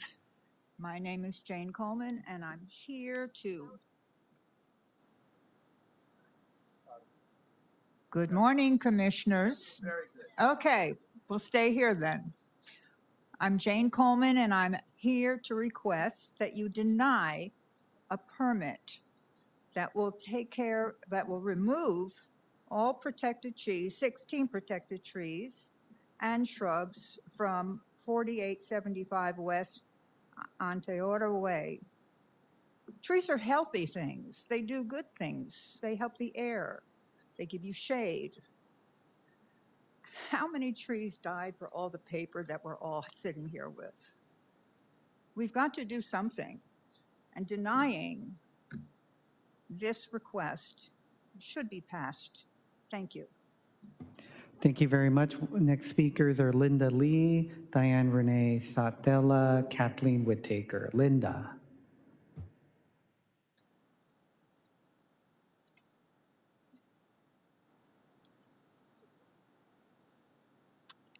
Good morning, Commissioners. My property is located at 4800 Lockhaven Avenue, the top of the cul-de-sac directly adjacent to 4875 Ontario Way. The developer's renderings show 4 manufactured 2-story homes in the same space as my single lot. The drainage and sewer pipes from these 4 homes would come down the hill, and one single pipe would connect all of them, traversing across 55 protected coastal live oaks, ending at the easement next to my property. Surely this encroachment would kill or severely damage these protected trees. That's almost 80% of the oak woodland. I am also concerned about the complete disregard afforded this sacred burial ground of the Quiche Nation. California state laws protect Indigenous rights and must be followed. The protected coastal live oaks and native bushes need to be preserved, and the sacred lands of the Quiche Nation need to be respected. I urge you to deny the appeal of the permit to remove 16 protected coastal live oaks and bushes at Thank you. 4875 Ontario Way. Thank you very much. Diane?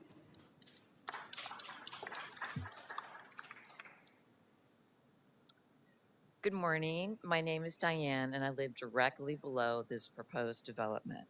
I'm asking you to protect these coastal live oak trees that require the highest level of scrutiny before any further work. We have already seen what can happen.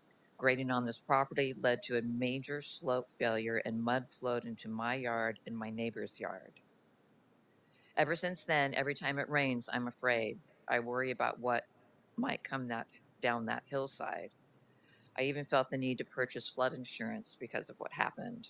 No homeowner should have to live with that kind of fear. Removing these protected oak trees from an already unstable hillside only increases concerns about erosion and slope stability. These trees are a critical part of protecting the hillside, and once they're gone, they cannot be replaced in our lifetime. I respectfully ask you to protect these trees and put the safety of the families living below this hillside first. Thank you very much. Kathleen Whittaker.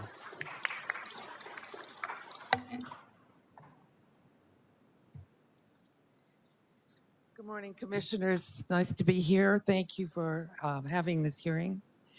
I want to ask you to deny, it's the most forward-thinking thing you can do today, the permit to 4875 West Ontario Way. Why? Because sound science and research presented to you by the Committee for the Forestry Advisory Committee and for the Santa Monica Mountain Conservancy has provided information to show you that 77% of the woodlands on that hillside will be impacted, by either being removed, by being damaged, or they will die. And they will die because the city requires different areas of spaces between the sewer systems and the drip systems and the drainage. And because of that, you're going to have additional digging into those areas, into the root systems, and you will have impact that will create probably more than what we're talking about today. But I also want to ask you, are you aware that there's going to be another additional... Thank you. That's 1 minute. Pardon me? That's 1 minute. Oh, so. I'm done. Thank you. Thank you very much. Next speaker is Jeffrey Stewart, Steve Johnson, and then Laurie Harris. Jeffrey?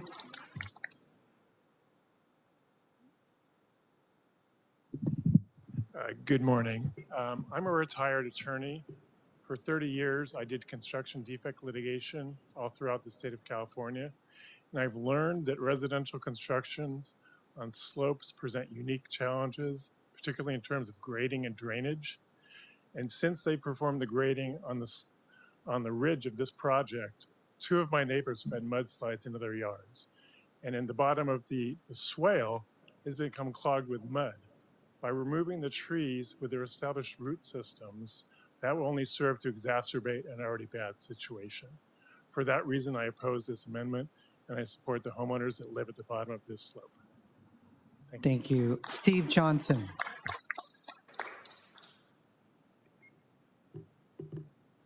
Good morning, Commissioners. Thank you for opportunity to speak.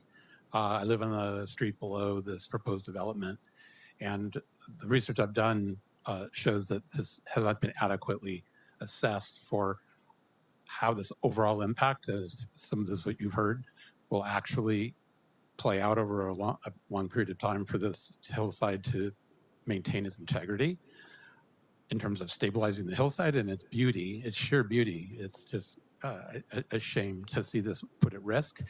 And I feel that, I'm asking you to deny the permit. Thank you. Thank you. Lori Harris.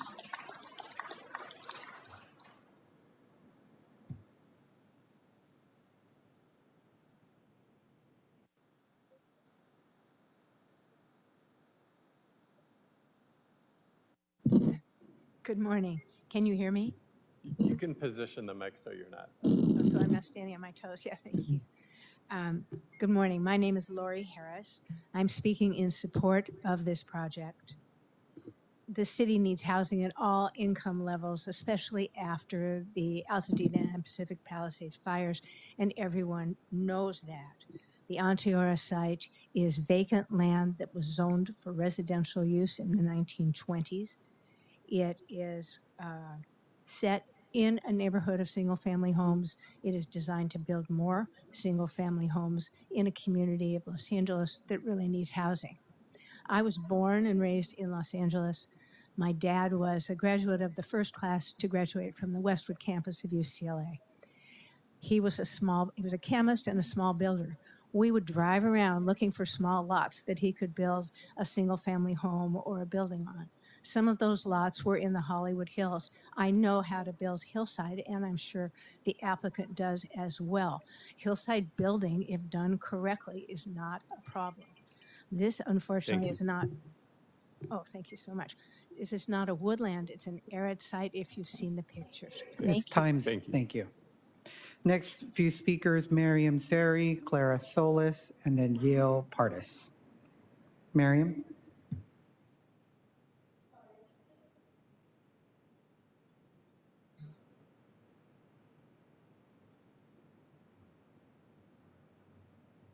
Thank you for your patience.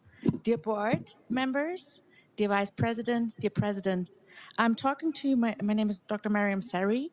I'm talking to you since I moved to LA from Europe, and I am soon a mother and have a family here and hopefully also a home here. And I visited the area that we are talking about. I have looked at the plans, read the report, and visited the area where I hope to have my future home and be part of this neighborhood. I looked at the trees, and most of the trees that the arborist was also there, to my fortune, were rated at a D-, which means that the 16 trees and shrubs that we are talking about are going to die very, very soon. And so to me, I am pro this project, and hopefully, you support it too and make the right judgment. Thank you very much. Thank you. Next speaker, Clara Solis.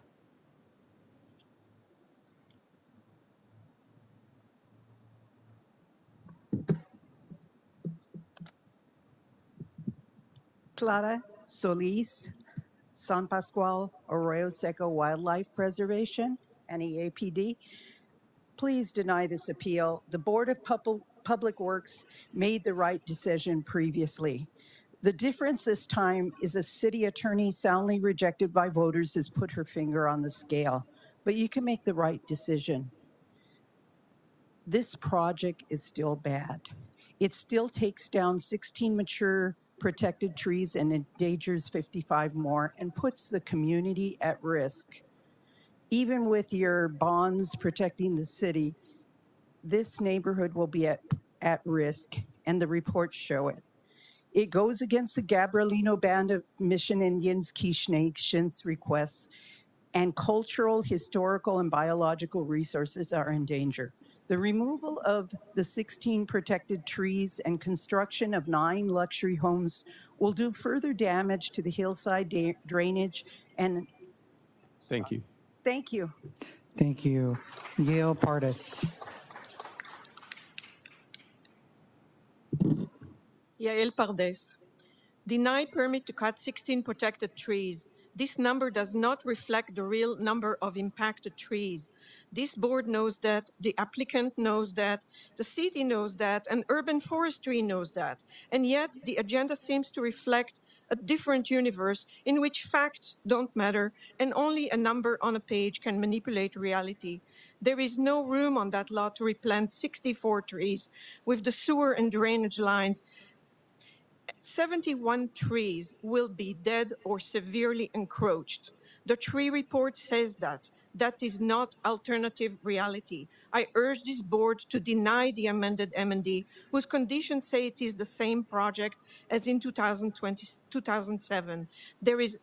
And there are no additional changes. This is not the same project. There have been many changes. The tree ordinance changed, the fire severity zone changed, safety regulation changed. Builder must provide a different exit route. It did Thank not you. do that. That's 60 Please seconds. deny. Thank you. Thank you. Next few speakers, Roy Pont, Carlos Alpuerto, and Morgan Gillo. Roy?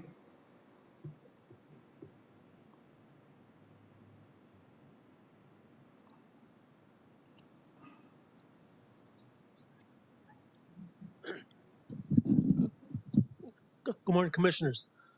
You know, I should remind you that this project sits at the site of the Gabrielino Quiche Nation's Hakamonga village. There's been artifacts found there, but yet the city ignores this. The nation filed an AB 52 sequel claim and a full avoidance letter because of this through their attorneys, but the city continues to ignore it. I don't know why our existence seems to be an inconvenience for developers. So I urge you, please deny this. Protect our culture, protect our history, protect the existence of my people. Thank you. Thank you. Carlos? Carlos Alpuerto?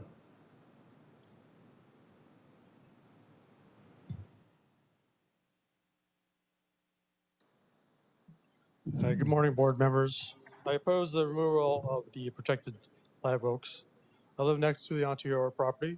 I'm not against the landowner building on their own property as long as it's done responsibly and with deference to the community.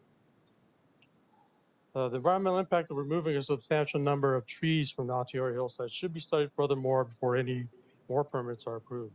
For example, how will the removal of trees affect soil stability and what impact will this action have on the many houses located below the proposed project? For example, a couple of years ago, when the developer graded part of the property, a few homes below the project experienced mud and water damage after the first substantial rains.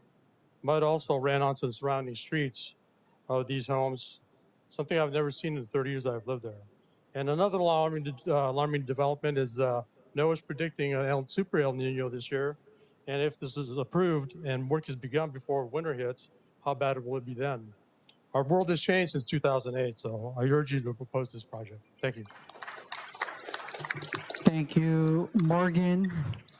Next speaker is Morgan Gilio, Brooke Bennett, and then Hans Johnson. Hi, City Council. I'm Morgan. Good day. I've lived in Glassell Park and Eagle Rock for 15 years, and I'm here for the same reason as everyone. I care about this neighborhood, the quality of life.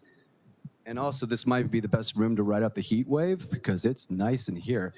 I understand the worry finding a project can feel like a second full-time job, but when you want a peaceful home, you want safety, you don't want the hill to fall down, which no one wants that. No, we don't want that. And who wants that? No one. So I feel that Noah and his team, who are homegrown Angelinos, are not a distant corporation. They've worked tirelessly. They followed all the rules. They've designed. They've gone over and over to make it safe because ultimately they're building this to have it safe for the people that live there too. And construction's a temporary disruption. But, you know, as someone who loves trees also, they're going to be born and grown. New and old growth will continue. And the applicant has shown in many ways to find a balance for everyone's concerns. So to finish the project and have the environment maintained and it be whole, this is a project in the best spirit of LA, and I support it. Thank you. Thank you. Brooke Bennett. Good morning, commissioners. I was present on June 1st. A couple of commissioners here has asked a lot of questions, and I presented a 25-page letter of the exhibits of a lot of the things that Mr. Ornstein has said incorrectly. Additionally, some of the people that have said that they are for this, including his mother, Ms. Harris, has financial interest in this project. So while he says that he's here for things. I would say when he was granted a grading permit, this is not grading. This did not get tribal approval, which was asked by Mr. Grant. The permit was then removed for grading because he also didn't get forestry approval. So while the forestry is now saying it's fine, it's the fact that he has done things over and over and over that do not actually benefit the community in any way. The hillside is eroding. There has been mudslides into people's homes on Lock Haven. Please deny this. Please ask Mr. Ornstein some of the questions in my letter, including how does a $1.5 million home help low-income housing? How does the fact that 76 days have Thank you. passed, he That's still has 60 not seconds. cleared for fire Thank you. abatement? Thank you very much. Hans Johnson. Thank you, Commissioners, and thank you for having this hearing today. I'm here representing the 1,200 members of East Area Progressive Democrats who have expressed deep concerns about the policy issues and influence peddling surrounding this project. It is unusual for us to speak out on land use issues, but this one raises such significant concerns that we could not be silent. I'm here today because of the concerns around the continuation of a permit for this development, which fell in 2017 in the heart of an influence peddling scandal involving the 14th District. I want to echo the concerns raised by the 14th District here today about the 20 years this project has dragged on. I also want to highlight the fact that the only contribution to a city candidate made by this developer was to the re-election of the city attorney who promptly intervened in this appeal now presently before this body. That creates a whiff of influence peddling that makes the citizens of Los Angeles and stakeholders in this project very concerned about the whiff of influence peddling and of improper agendas made to influence the decisions of this body. Thank you for considering this in sunlight. We hope to deny this permit. Thank you. Thank you very much. With that, we'll invite the applicant for your presentation. President King, just friendly reminder, there are a number of hands raised, including one who had indicated earlier that he wishes to offer a commentary on item 10. If you like. Virtual? Yeah. Yes. Correct. So we have Jeff Kober. You indicated that you wish to offer a single item commentary on item 10. Go ahead. Yes, I'm actually Adele Slaughter, the chair of the Community Forest Advisory Committee. Go ahead. CFAC, thank you, and good morning, commissioners. CFAC remains steadfastly opposed to the tree removal permit request before you today. As detailed in our July 10th letter, CFAC's July 10th letter, this case is not about the 16 protected trees slated for immediate removal, but about the 71 protected trees that will be severely impacted by this development. Based on the grading, sewer, storm drain plans that we sent to you in our letter, this project will do the exact opposite. It will likely result in the inevitable loss of protected trees and ultimately the destruction of an entire oak woodland, a sensitive natural habitat. Protect our tree canopy, deny this permit before you today. Please require a new MND and a comprehensive environmental analysis to determine how all protected trees will be impacted. I agree with all of the people who spoke so eloquently about this project. It's a simple fix that you, the Board of Public Works, can make happen today. Thank you. And we have about 5 additional hands raised. If you'd like, I can go through those. Okay, we'll start with Kevin, followed by Jessica Hubner. Kevin? Can you hear me? Yes, go ahead. You have 60 seconds. Thank you, Board of Works, for listening to my comment. Calling in to support this project and the staff recommendation for approval. My wife and I have a 1-year-old and we'll soon have another kid. We're looking to move to the Eagle Rock area and build our lives there. We've heard it's taken years to approve this project. As you all know, there's a major housing crisis in Los Angeles, and it's very hard on families like mine. We need more housing in Los Angeles, and I don't believe it's fair for those that already own homes in the neighborhood to try and block projects like this that make it so hard for families like mine from buying our first home. Many of the commoners live on the hillside. When their homes were built, weren't trees removed or impacted then as well? Did their homes require grading, sewer, and drainage lines? I believe they did on both fronts. And I truly believe it's not fair to deny today's families the same opportunities they had. Please approve this project. Thank you. And next we have Jessica Hubner, followed by Petalman.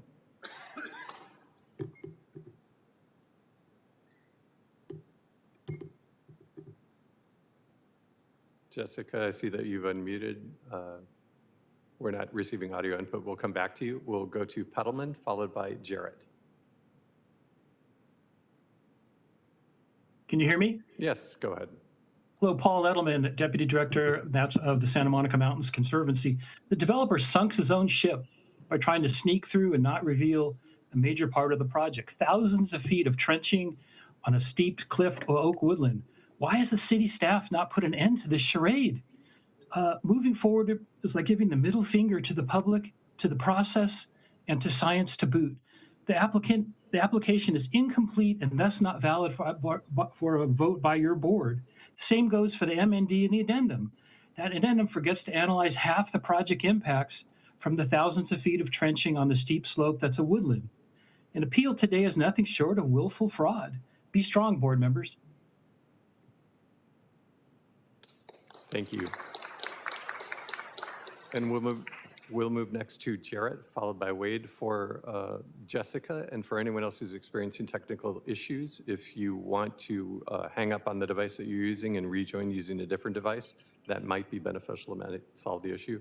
For Jarrett, please unmute, and you'll have 60 seconds to offer your commentary. Hey, good morning, commissioners. Can you hear me? Yes, go ahead. My name is Jared Olson. I was born and raised in Los Angeles, and I have family ties in Pasadena and Eagle Rock.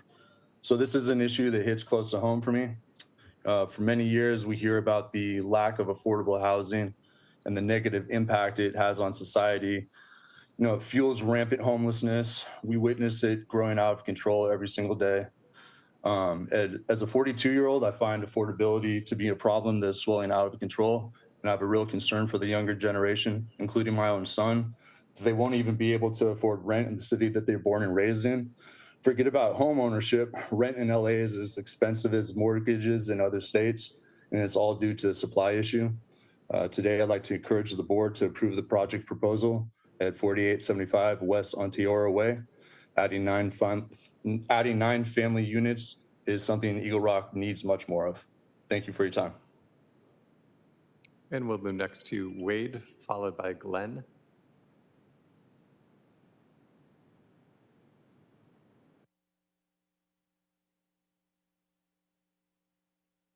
Wade, you should be receiving a pop-up asking you to unmute.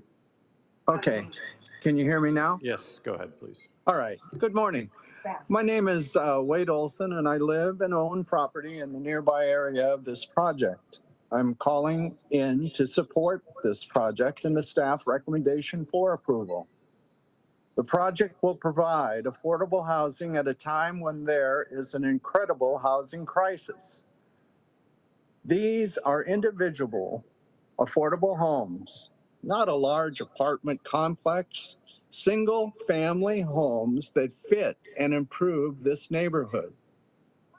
This project should be approved as staff has recommended. Thank you very much for your time. And we'll move next to Glenn, followed by user iPhone 10. Glenn Hickman, you all received, commissioners, a letter and email from me.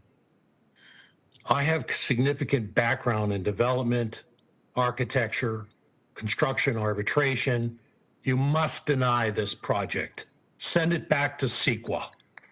That's where it all can be adjudicated correctly to today's terms and conditions. And by the way, it's not luxury, it's luxury housing. It's not affordable housing. Don't let that issue of those speakers distract you. Thank you very much. Please read what I emailed to you. User iPhone 10. Hi, can you hear me? Yes, go ahead. It's Jessica Hubner on my iPhone. Yes, please deny the permits. I'd like to know when Brian Ramirez states that 55 trees are impacted, what does that mean exactly? I'll tell you what it means on Mount Washington, and what Brian Ramirez has not helped us with are the protected trees that are constantly cut down by developers, never replanted. I'd like to see that who is the person monitoring the replanting of these trees that never get planted. Also, 9 luxury homes is not affordable housing. Right now in Eagle Rock, for the gentleman with the baby on the way, there are 75 houses for sale right now in Eagle Rock, so have at it. This will ruin the ecosystem. We don't need more of our protected trees massacred. If we don't protect these, what do we protect? Because these are the ones that need protection. And the Native American burial ground that this impacts, that's a problem too. So please, there's a reason this project has not moved forward, and Thank you. it's a That's horrible 2 project. seconds. Thank you. And that concludes single item commentary on item 10, President King. That concludes commentary on item 10. Thank you very much. With that, we'll close public comment on item number 10, and then we'll re-invite the applicant for his presentation.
President Kang, commissioners, should we wait until Commissioner Mitchell returns? Please start, and then we can fill her in. No worries. Okay. Yeah. Thank you.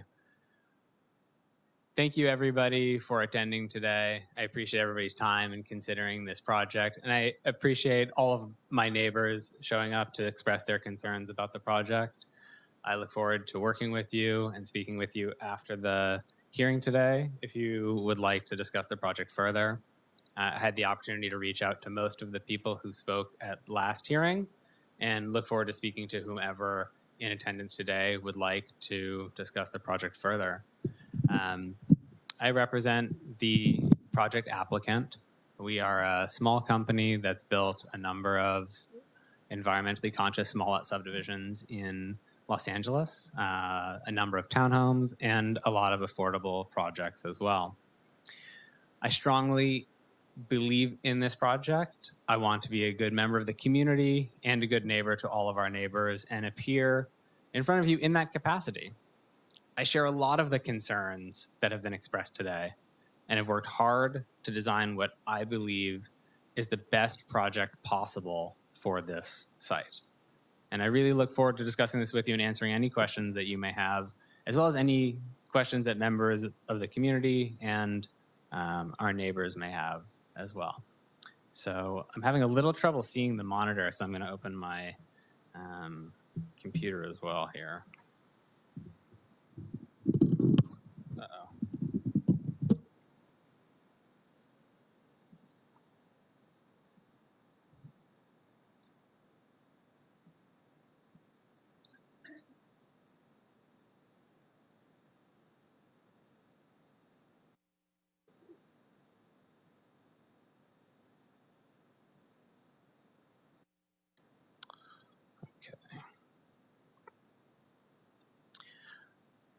Ladies and gentlemen, as you recall, we first appeared before this board in September. At that time, the project was significantly different, and the staff at that time recommended denial of the application for the tree removal permit. The question in front of the board at that time is the same question in front of the board today. As Brian Ramirez from Urban Forestry reminded us, the request is a CEQA determination. The narrow scope of that determination is, does substantial evidence support the staff's determination? When we first appeared in front of you in September, staff recommended not approving the application, and the board found that per the CEQA determination, substantial evidence existed to support the staff determination. Today, the request is before the board again. Does the staff report have substantial evidence to support their recommendation of approving the 16 trees, the removal of 16 trees required to build this project? Just as with the 9 items that preceded this presentation today, this board concurred with the staff recommendations and agreed that the staff's recommendation was supported by substantial evidence. In this case, the staff's recommendation is unequivocally supported by substantial evidence, and that is the CEQA determination that is required today. We're going to go through a little bit of the history of the project because it has been so long, and I appreciate everybody's attention. I know this is a long hearing, but please interrupt me if you have any questions about the scope of this or what we are working through today. I'm going to work through aspects of the presentation, but then I really would like to take some time to respond to the concerns of the community because they are concerns that we have had in creating, designing, and when we build this project, we'll share those concerns every step of the way.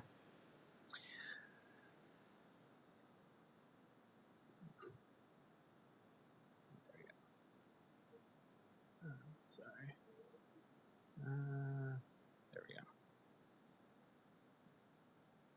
So, as I mentioned, the determination required today is not whether an alternative conclusion was possible or whether the entitlements were done properly or a design aspect could have been done in a slightly different way. The determination before this board today is, does the staff report contain substantial evidence to support their recommendation? That is the question before the board. And a lot of the questions that have been represented in the comments and by the community are great questions, but they do not go to this specific question. And we will address every concern represented by the community today, but the question of whether or not the Bureau of Engineering, the city attorney, the urban forestry staff have provided substantial evidence to support their recommendation, the answer is unequivocally yes.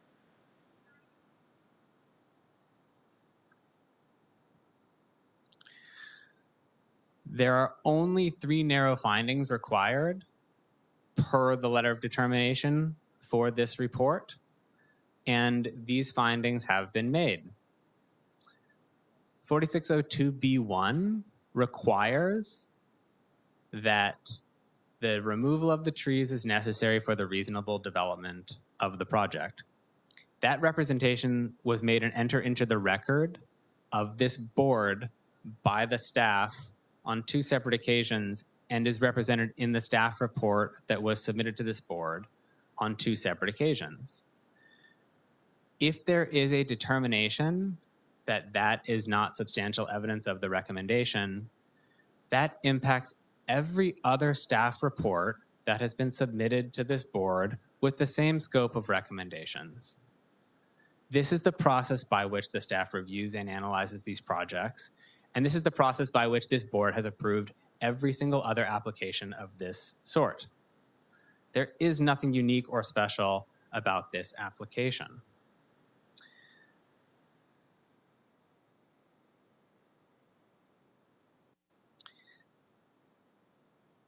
Through the process of submitting the protected tree removal application, we've worked very closely with the city to reduce the scope of removals. The site has 89 trees, and we are proposing to remove 16 of them. That means we are protecting and preserving the vast majority of the trees on the site. There is a monitoring program required by urban forestry where they come to the site and make sure that the proper protection mechanisms are in place. Previously, when permits were issued, members of the urban forestry inspection team came to the site and agreed that we had complied with all of the proper monitoring that was necessary. When we appeared previously, there was some feedback from the board and from the community that a significant number of trees were being removed. We worked with our entire team on a significant redesign to reduce the scope of removals by 40%.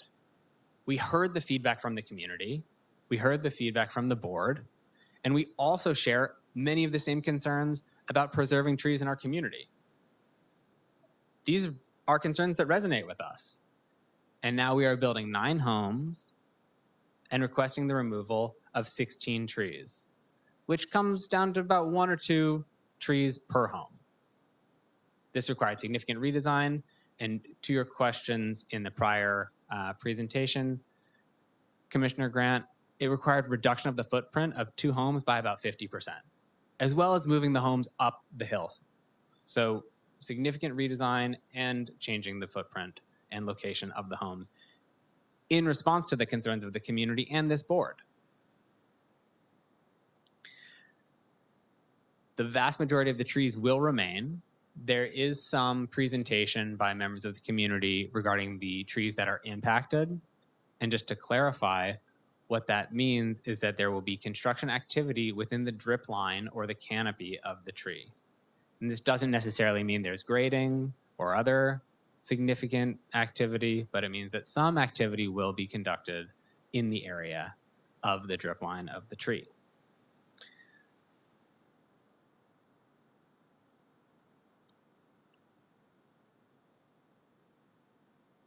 One note procedurally, which came up in the prior hearing, and we appreciate the opportunity to address this as well.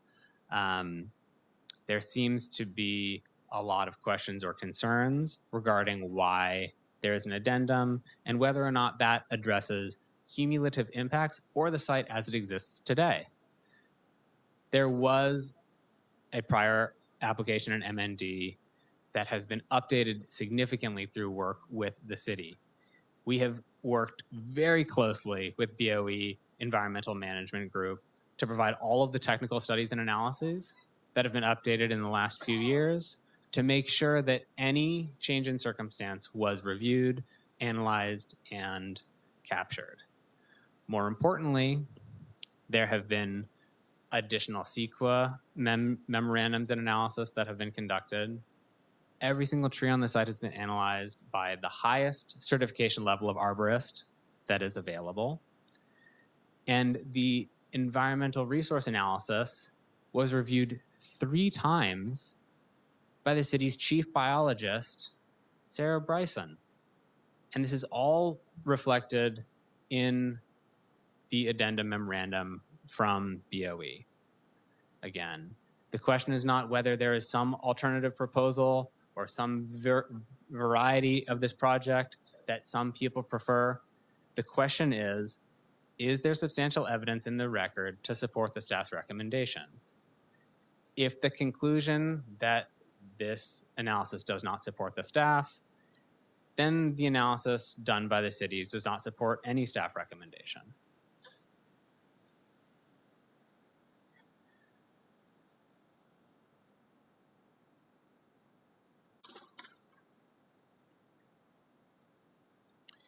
Furthermore, the questions regarding the cumulative analysis is not applicable for an MND. Cumulative analysis is required for an EIR. That is not what is relevant for this scope of inquiry. However, the cumulatively considerable test does exist, and that was applied on 3 separate occasions through staff's own analysis. So this question was very well taken by Commissioner Chavez in last hearing, and we have submitted a brief on this issue specifically, and the baseline of the CEQA addendum is the condition of the neighborhood as it is today. And that is why the city asked for an additional CEQA memorandum. It asked for considerable funds from the applicant for the city's own CEQA analysis. We made a $50,000 payment to the city for the city to conduct their own CEQA analysis. And then subsequently, 3 biological studies were conducted through the city's chief biologist to make sure that the existing environment would not have any impacts that were not analyzed previously, or to make sure there were not any changes to the project that would necessitate further CEQA analysis or review.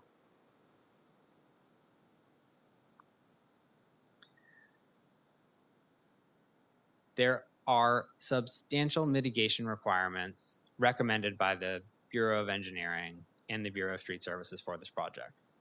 There are some unique mitigation requirements for this project, but in general, it is the same scope of mitigation that is required for all projects of this nature. I would like the opportunity to go through some of those mitigation requirements specifically, but to the question regarding whether new mitigation requirements mean there is a change in the project, this question is fairly specific in CEQA guidelines, in that a change in law is not a change in the project.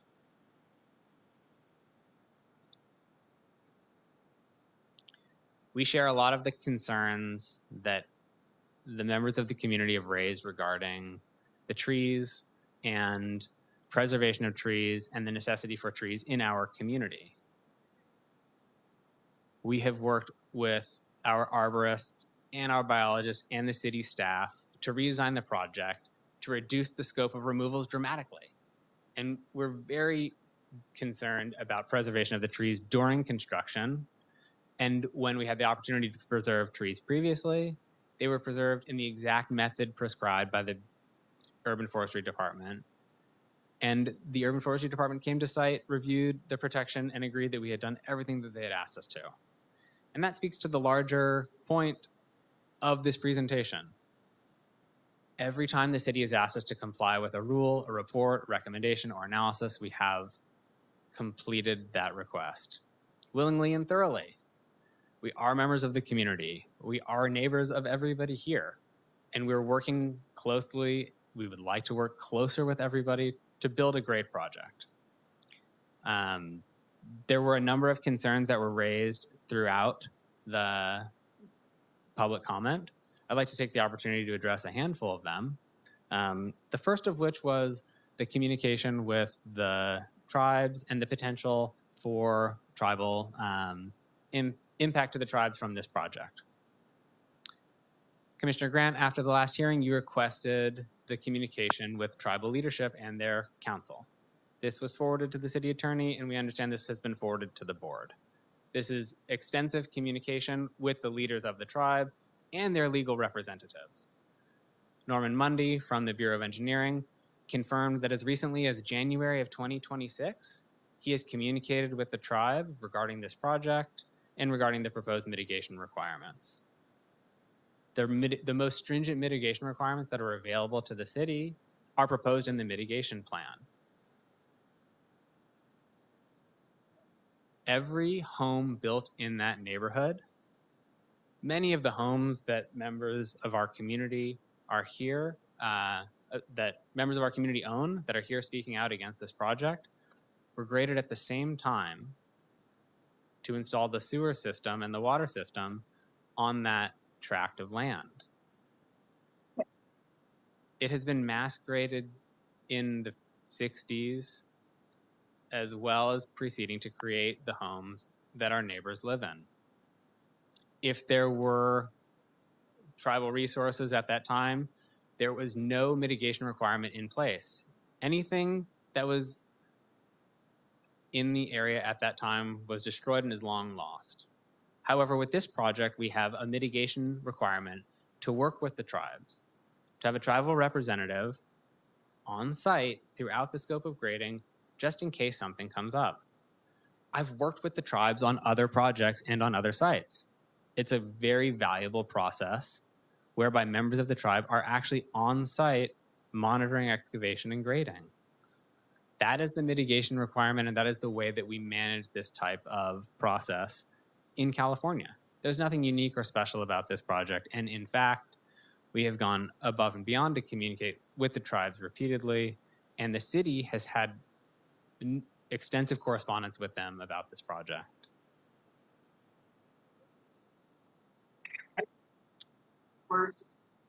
No, I can't read them because they're so.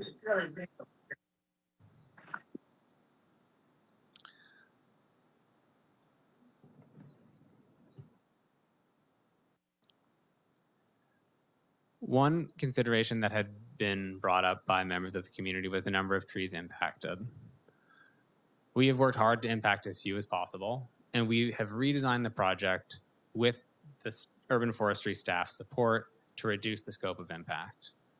We now have 16 removals, preservation of the remaining trees on site, and we're impacting as few as possible. It is the determination of urban forestry staff that all removals are reasonable and required for the construction of these homes. That is the legal standard imposed by CEQA for this analysis. And we have exceeded that standard through this redesign. Additionally, through this project, we are submitting a 4-to-1 replacement program, and we have to submit a bond for 3 years to make sure all of the trees that we plant are healthy and grow into mature trees in the neighborhood. If people are supportive of trees and growth in the community, there is a net increase in the canopy and tree scope through this project. If this project did not occur, there would be fewer trees in the community. That's just how the mitigation requirements work for all projects that require removal of trees in the city. And it's a requirement that we agree with and look forward to complying with. One issue that came up, which I am eager to discuss, is the drainage and the sewer plan. We're in a unique situation given the delays of this project that the map has already been recorded.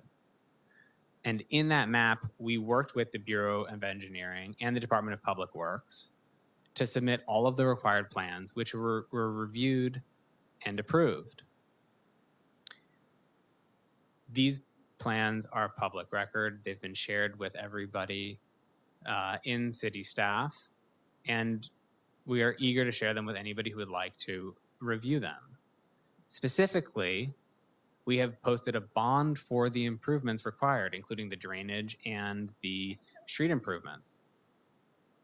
The issues that members of the community have brought up are completely legitimate and real regarding the current runoff situation. The current runoff situation was caused by the suspension of a permit from the city. And Mr. Johnson had mentioned that there may have been some relationship between our project and Councilmember De Leon or the city attorney's office. That is categorically false and just frankly absurd and offensive. It was Councilmember De Leon who improperly revoked our grading permit, as well as improperly impeded this map from being recorded.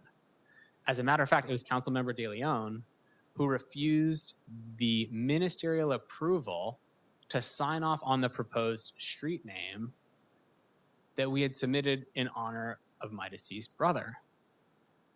To say that we're in cahoots, or I don't recall the exact language that you said, we're influence peddling in that situation is just really not supported by any dose of reality or fact.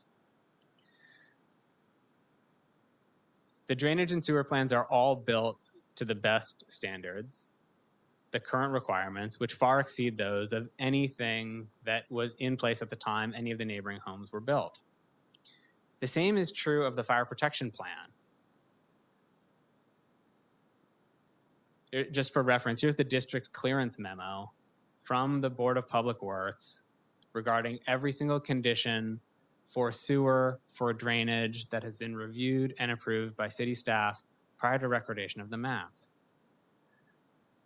If members of the community have questions about this, this is not the venue or forum for that analysis, but I'm happy to meet with anybody individually to discuss any concerns you have about drainage, runoff, or course of construction. But these plans have all been submitted and reviewed by the relevant departments. The scope of analysis for today is, does the record have substantial evidence to support the staff recommendation? The staff recommendation is to approve the application as submitted. I share our neighbors' concerns about fire protection. I met with the fire department. The fire department said, this is a very high fire severity zone per the CAL FIRE maps.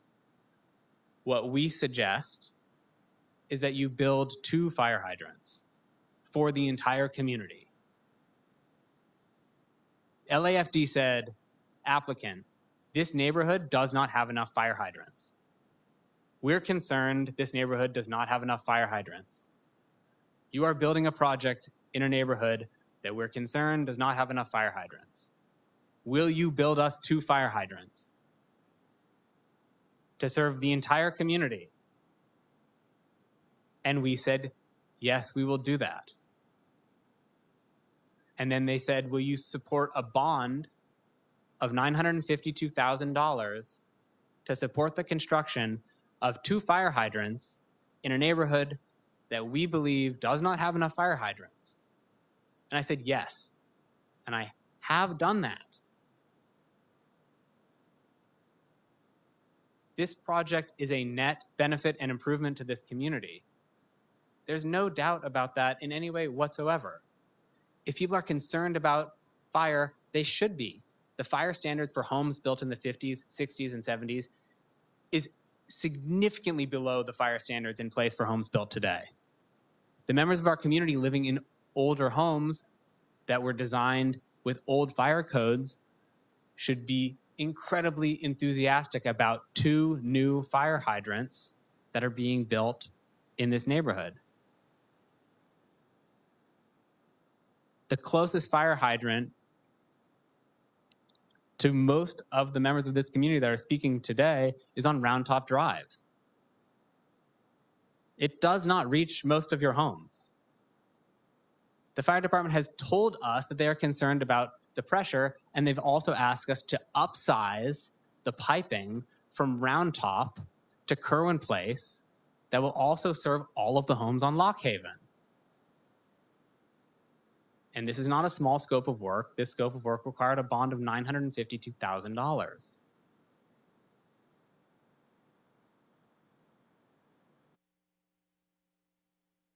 We share the concerns of the neighbors. I reached out to every person who spoke at the last hearing whose email address I could find. And I'm eager to speak with every single one who is here today. I'm happy to talk about any aspect of this project. But the question before the board today is, does the report contain substantial evidence to support the staff's recommendation? The report contains concurrence from the City Attorney of Los Angeles, from the Bureau of Engineering Environmental Management Division, from the Urban Forestry Division, from the city's chief biologist who analyzed 3 separate environmental resource analysis. We had reached out to the council office multiple times to see if they were interested in discussing the project with us. And unfortunately, we did not hear from them until we received their letter today. But many of the issues in this letter were addressed in the memo and in this presentation. So we look forward to speaking with them and making sure their concerns have been alleviated.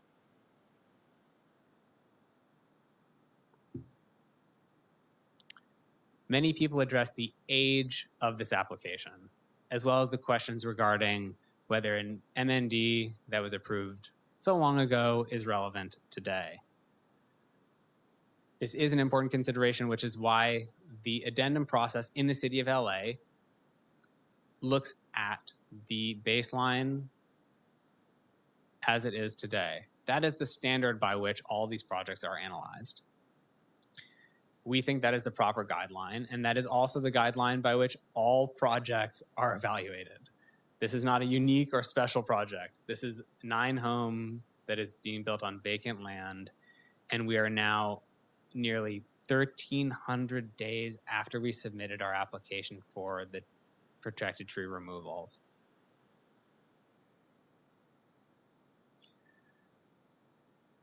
We urge the board to adopt the staff recommendation. There is substantial evidence from every city department to support this recommendation. In items 1 through 9 before the board today, the board supported the staff's recommendation. In this case, the board should support the staff's recommendation because the staff's recommendation is rigorous, thorough, and addresses every aspect of concern of the community. It addresses the issue of tribal consultation. It addresses the issue of tree preservation. It addresses issues of drainage. And most importantly, it addresses issues of fire. These were all questions that members of the board and members of the community had in our prior presentation, which we're eager to address because we've considered all of these things as well. We believe in this project. We believe in adding housing to Los Angeles. And we urge the board to support the recommendations of staff, which we support as well.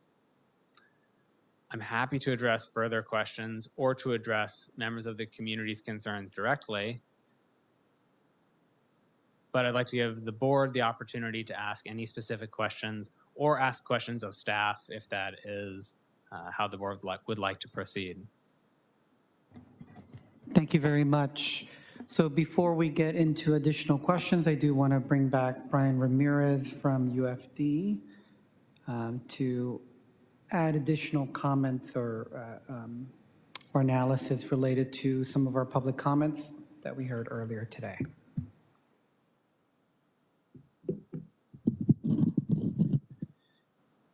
I would like to speak on the protected tree ordinance. I heard several comments speak about the word protected trees.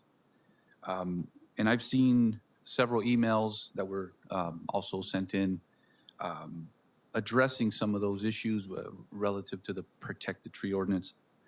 I want to be very clear here that the division's position is policy driven. It's not sentiment driven. Sentiment cannot drive decisions. Sentiment needs to drive the policy, and then the policy needs to drive the decision. And that's the stance that the division takes here before you today. This word protected tree, that the city has this ordinance to protect trees. And I want to be very clear that in section 4602, I'm going to quote it. It says, "No person shall relocate or remove any protected tree or shrub without first having applied for and obtained a permit from the Board of Public Works." The protection does not mean that a tree cannot be removed. The protection in and of itself is the requirement for a permit. Even when a tree is removed, it is protected. And if I'm allowed to elaborate on that, the Urban Forestry Division seeks to preserve trees whenever possible. When we have development that conflicts with the presence of trees, which the municipal code speaks on in section 4602B1, which has been referenced, speaks to the Board of Public Works may grant a permit for the removal of a protected tree or shrub if the board determines it is necessary to remove the protected tree or shrub because of its continued existence at the location, and the location prevents the reasonable development of the subject property. This term of reasonable development comes to mind a lot. In my opinion, my eye twitches a little bit when I hear people speak of a residential lot as a green space or a community green space. And I understand that residential lots can have green spaces, but they remain residential lots. It is a residentially zoned area. The footprint of the homes that have been presented do not appear to be inconsistent with what's existing surrounding these lots. I've seen pools in other areas and other properties around there. This property owner does not appear to be proposing a large footprint, that would not be reasonable within the context of this particular neighborhood. The only exception here is the trees that are being proposed for removal. Getting back to the protection of trees and shrubs, the city protects trees by requiring a permit. It outlines when a tree may be approved for removal for reasonable development, and when a specific tree cannot be protected in place or retained, the species is protected by requiring replacement, ensuring that the species remains within the immediate area. Additional conditions are imposed, ensuring that the survival of those trees are ensured by posting a bond on those replacement trees. I do not wish to minimize or minimize the concerns of the community here, but I just wanted to outline that the position of the division here is consistent. This will not be my last hearing coming before the board recommending removal of trees. And even though this recommendation is before this board today, the Bureau, the division sought to work with the applicant to do the best that we could here within these residential lots, which is limit the impact to trees that need to be removed for residential development. And so before you is this report of requesting that this board again approve the removal of these 16 protected trees and shrubs with appropriate replacement conditions, as it's been consistent with many other projects that the divisions brought before this board today. I'm happy to take any other questions or concerns, and that wraps up my statement. Thank you very much. We'll now go into some questions from the board. President Pro Tem Grant. Thank you, Brian. I don't know if you're best or know how to answer these, but sorry. That's what happens when I have two meetings going on at the same time. The construction of the site, will that take place through Kerwin Place? If you could refresh my memory about how the development is to be set up. Is access going to be through Kerwin Place? Through Kerwin Place. The access to that? Access to the development. Yes. And then that will be, as I walked it seems right now it's an existing driveway.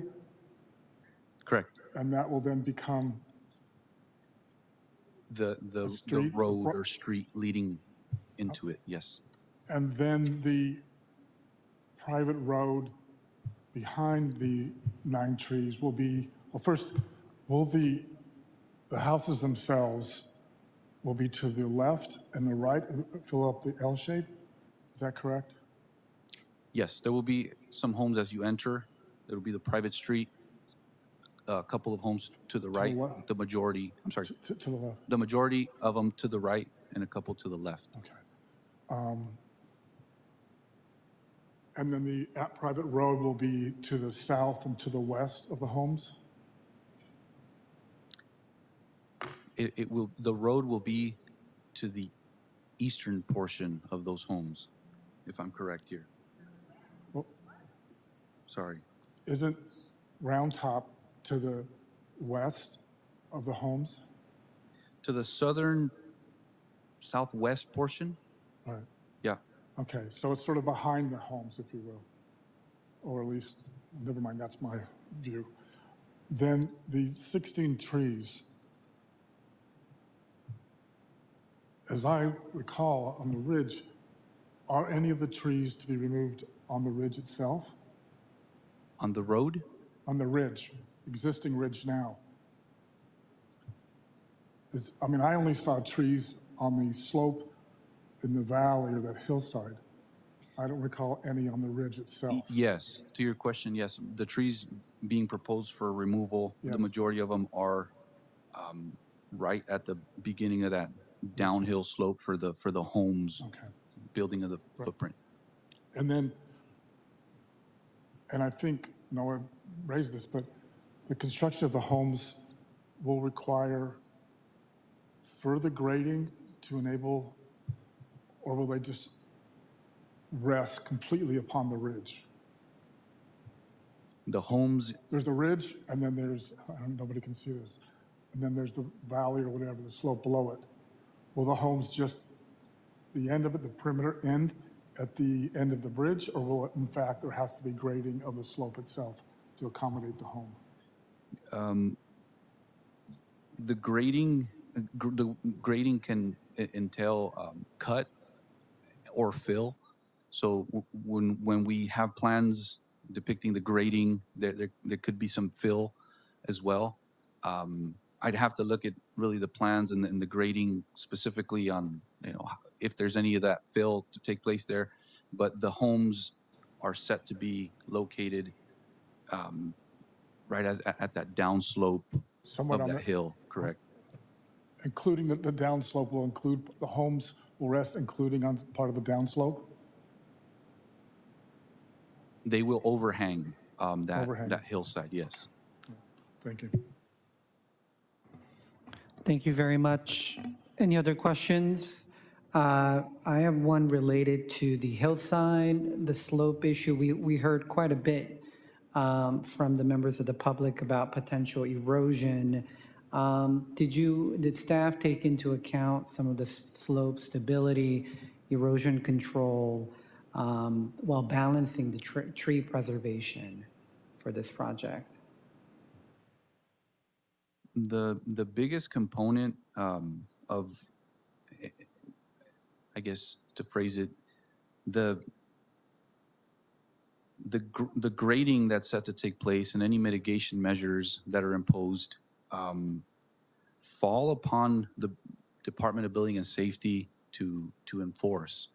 I concur. I definitely agree that trees stabilize hillsides. I hear and I concur with removal of trees has the potential to impact stability of hillsides. With the grading permits that are issued by the Building and Safety Department through whatever technical studies by their geologists or engineers, I would defer any assurance of any hillside stability back to Building and Safety with whatever their requirements are. I will say that on record, we do have issued grading permits by the Department of Building and Safety. I'm not the technical expert on interpreting or applying any of those. So unfortunately, I'd have to defer that to the Building and Safety Department. Thank you very much. Commissioner Cardenas. Yeah, question about the applicant stated that the drainage and sewage plans were available and they were reviewed by different departments in the city. Was your division one of the groups that reviewed those drainage drawings or plans to see if it had, what type of impact, if any, it had on the existing trees that were not going to be removed? I can say with certainty, me personally, I did not review those plans. That's not to say that they were not reviewed by the division at one point to form the recommendations within the report. So again, I personally have no recollection of reviewing those plans for the grading. I'm sorry, for the installation of any sewer lines. I guess my question was, were they reviewed by Urban Forestry Division, period, not you personally, but was Urban Forest involved in the review of those drawings or those plans? I cannot say for certain. I would like to say that if they would have been included in the transmittals, I would be able to provide a little bit more assurance to that response. So as of now, I don't know if those plans were reviewed. So how can we be sure that those trees aren't going to be damaged with that construction activity? We reviewed the protected tree report on file, numerous iterations of a protected tree report. The applicant's tree expert provided certain recommendations there, even though they did not specify specific distances for the most part, impact to trees. They did mention that there would be encroachment to those trees. They mentioned mitigation measures, if you can call them that, or recommendations by the tree expert to the applicant on how to perform any type of excavation or activity around those trees within the drip line of those trees. And I can reference it here, they spoke about observation by a tree expert or the office that wrote that report to ensure that any excavation is monitored by an arborist qualified to make decisions. Everything from excavation with hand tools versus large equipment that may potentially damage those trees within the drip line. And additional tree preservation recommendations.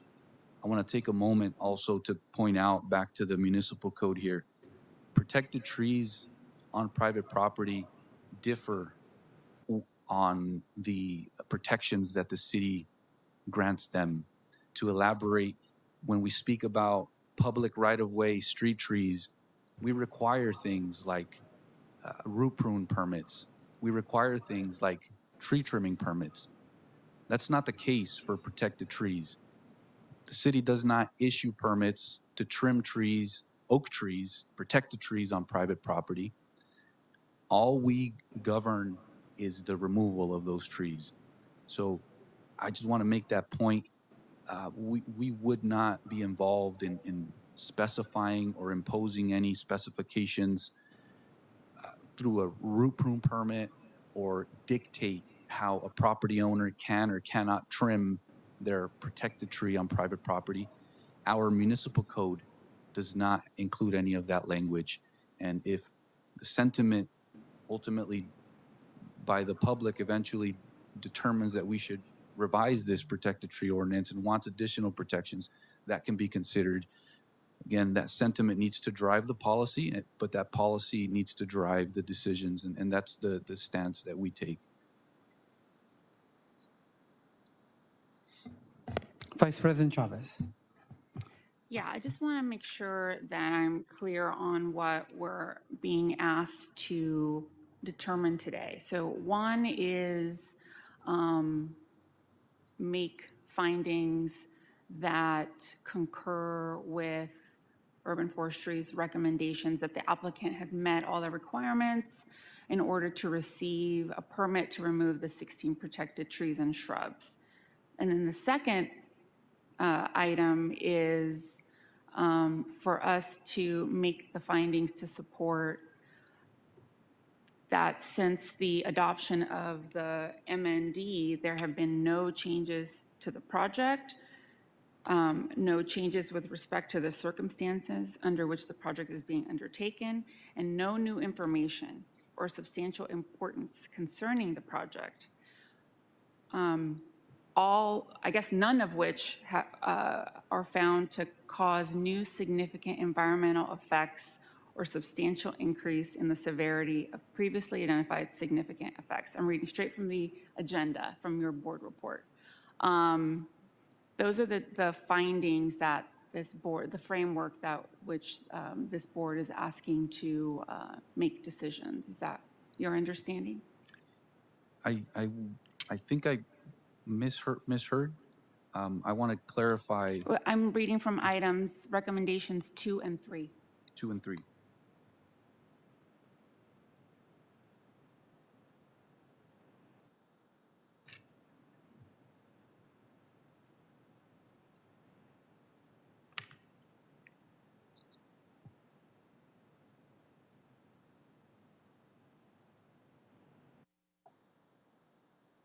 Yes.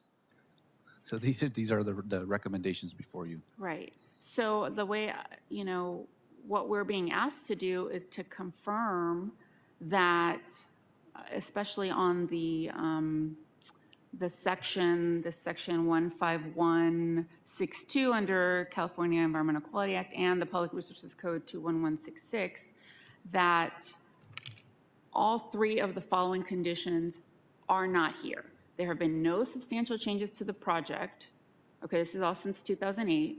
no substantial changes in circumstances involving new significant effects or substantially more severe previously identified effects, and no new information of substantial importance showing new significant effects or substantially more severe effects. And that's, and it's my understanding that even if one of these exists, that it would require further environmental, like a new MND essentially. Is that correct? I think this is a good time for me to segue. I forgot to mention the Environmental Management Group Division Manager is here. I think I would like to defer that question to her. If I may. Good morning, Maria Martin with the Environmental Management Division, Environmental Affairs Officer. Yes, that is correct. And the key here is, as you indicated, that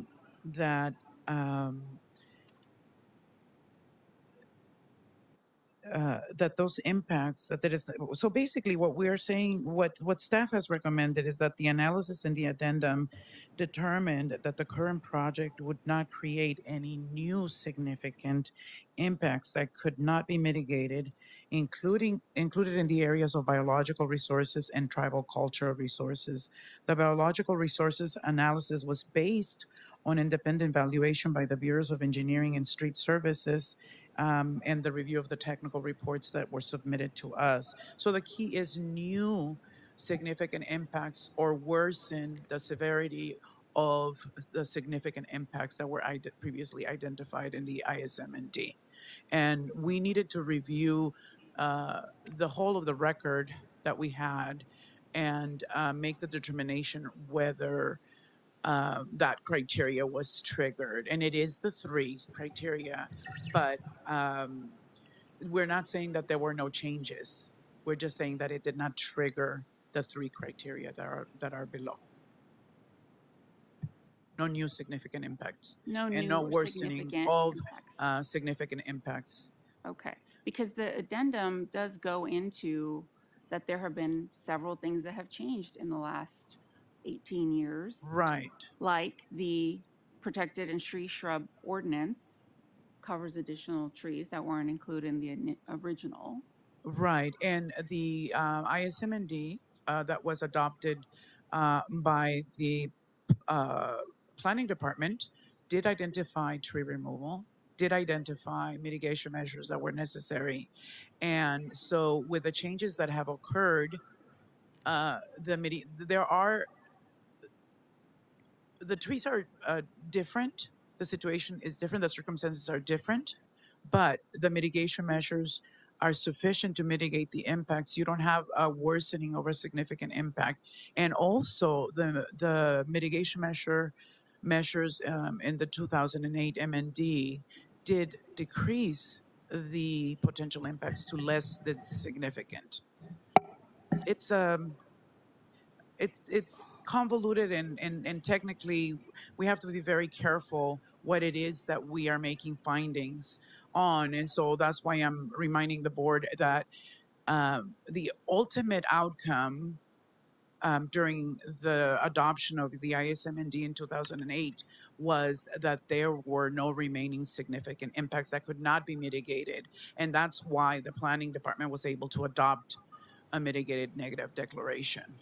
As we are looking at the record, as we looked at the record and looked at the changes, the findings that we had to make were whether there was a worsening of a significant impact or if a new mitigation measure was needed to reduce a significant impact that was not addressed previously.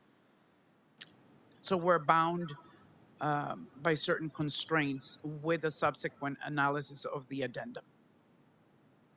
But I didn't even finish. There's so many I'm other sorry. things that have changed. My apologies. Other than just that, the replacement ratio changed. The CEQA requirements changed regarding tribal culture. All of this is listed in the addendum. There's now a candidate species covered, biological sources on the site. Wildfire risk has dramatically changed. The Eaton fire have been just miles away from here.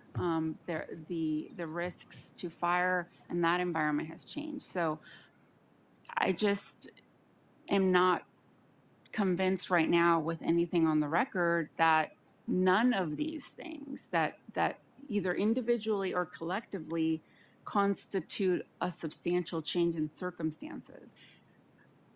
That would result in a significant impact. So when the mitigation measures were added for tribal cultural resources, and again, for an addendum, AB 52 does not require by law that AB 52 consultation be established. However, the Bureau of Engineering did reach out, our division did reach out for coordination. We did get feedback and mitigation measures were included. However, these mitigation measures were included not to avoid a significant impact, but to ensure no adverse impacts resulted by working with the Quiche Nation and incorporating these measures that are not uncommon or unusual when working in areas where there are unknown resources that could be uncovered. And it has to do with the proper treatment so that there are no significant impacts to the tribe, to any potential tribal cultural resources. That's just one example. So what I'm saying here is that we are not indicating in our addendum that there were no changes. What we are indicating that there were no significant impacts. Where is that analysis in the record? That where the city does that analysis that risk is not significant? If we look at the addendum, if we focus just on the cultural resources,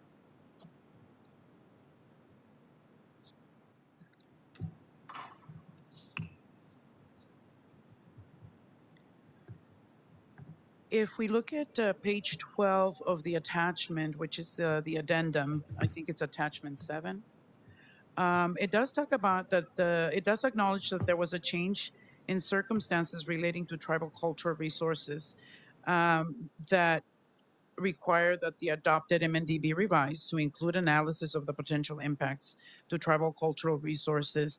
And we do acknowledge and indicate there that the applicant did prepare a cultural resource survey, which included tribal resources and did not indicate that the resources were present at the site.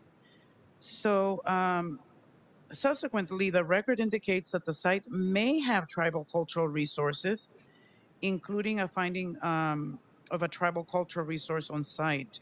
To ensure that the project activities will not cause a substantial adverse change in the significance of a tribal cultural resource with value to the Native American tribe, we added mitigation measures. We did reach out to the tribe and added mitigation measures. And again, by adding those mitigation measures, this ensures that there will be no significant impact. So what we disclosed in the addendum is that we reviewed a cultural resource survey submitted by the applicant. The cultural resource survey identified that there were no known resources. However, we did reach out to the Quiche Nation. They indicated that they had some concerns and that there may be potential resources. And therefore, we went ahead and added the mitigation measures. With the addition of these mitigation measures, then we can make the conclusion that there will be no adverse change to the significance of any potential resource that can be identified or located during the construction.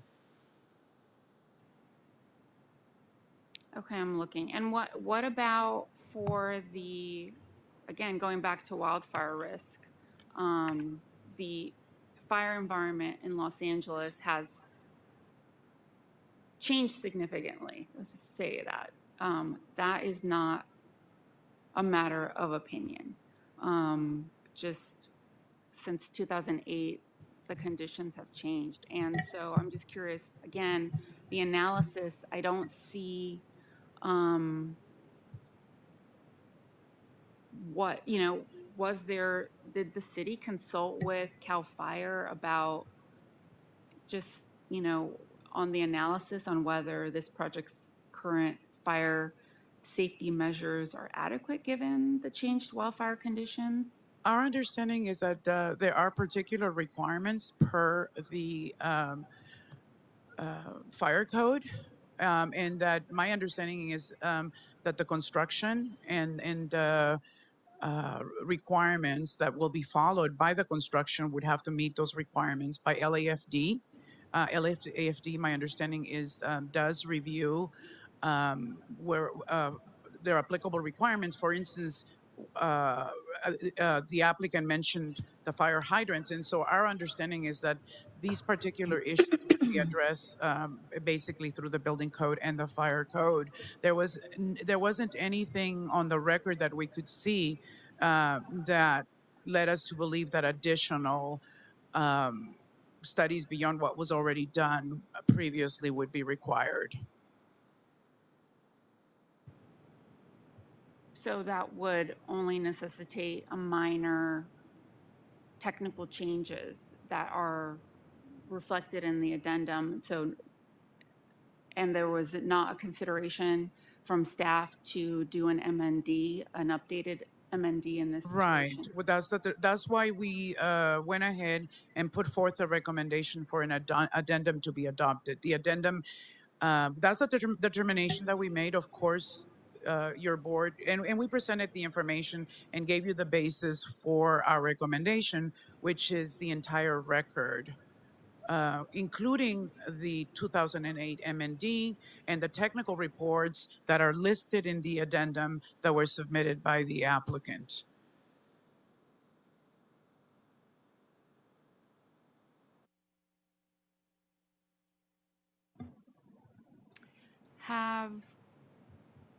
Has the, and I see city attorney sitting here, has city attorney's office reviewed the addendum in its entirety and all the proposed findings for the legal sufficiency? Because I don't see that legal opinion anywhere.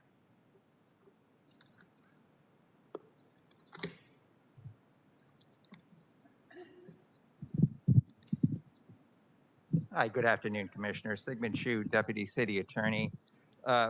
Regarding the addendum, City Attorney does not render an opinion in terms of the legal adequacy. We would defer to staff's technical determination on the substantial evidence. We're happy to answer any legal questions you may have regarding the standards that need to be applied. And we're also happy to meet with the board if they have any legal questions. Obviously, that would have to occur either in a closed session or in other correspondences. At this stage, though, like I said, what we're prepared to do is answer any legal questions you may have regarding the legal standards. So has your office reviewed the addendum and the proposed findings, or was that a yes or a no? Yes, that's correct. No, Okay. we have done that for the legal adequacy, yes. Okay, thank you. Vice President Chavez, any other questions before we move on to Commissioner Mitchell? No. Commissioner Mitchell.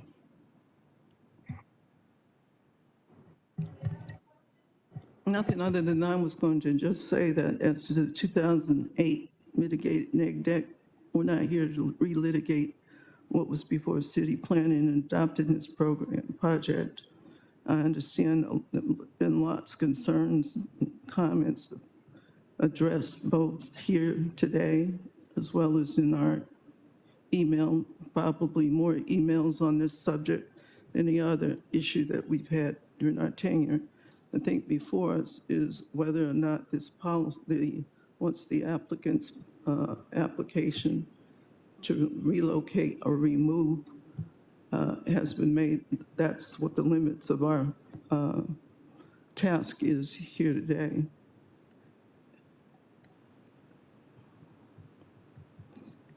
Yes, there have been changes at the time. If this had been done 10 years ago, yes, it would have been 2-to-1 replacement. Now it's a 4-to-1 replacement, but that's not significant enough to actually find that there are substantial changes in the project itself to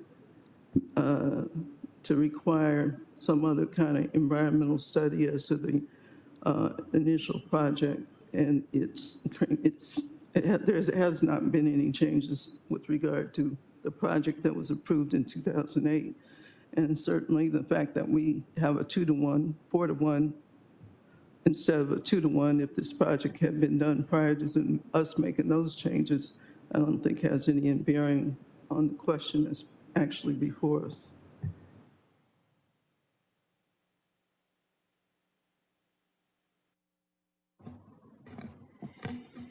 Thank you very much. Want to bring back Brian really quick.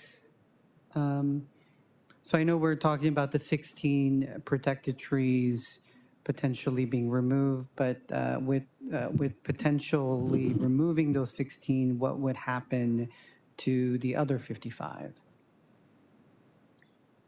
The tree report specifies that the trees would be retained throughout construction.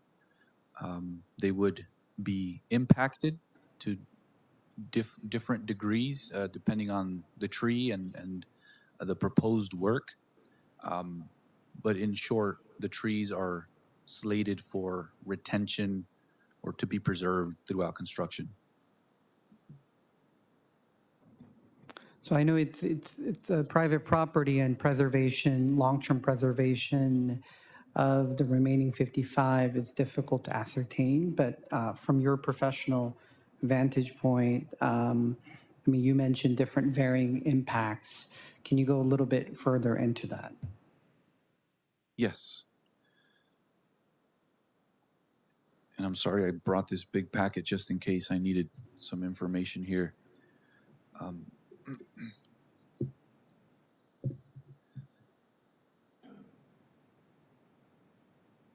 Specifically here on just one of the trees that I'm just going to kind of touch on this.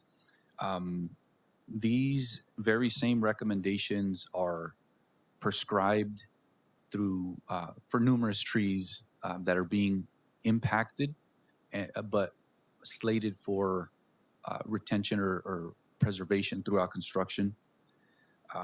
There are recommendations here.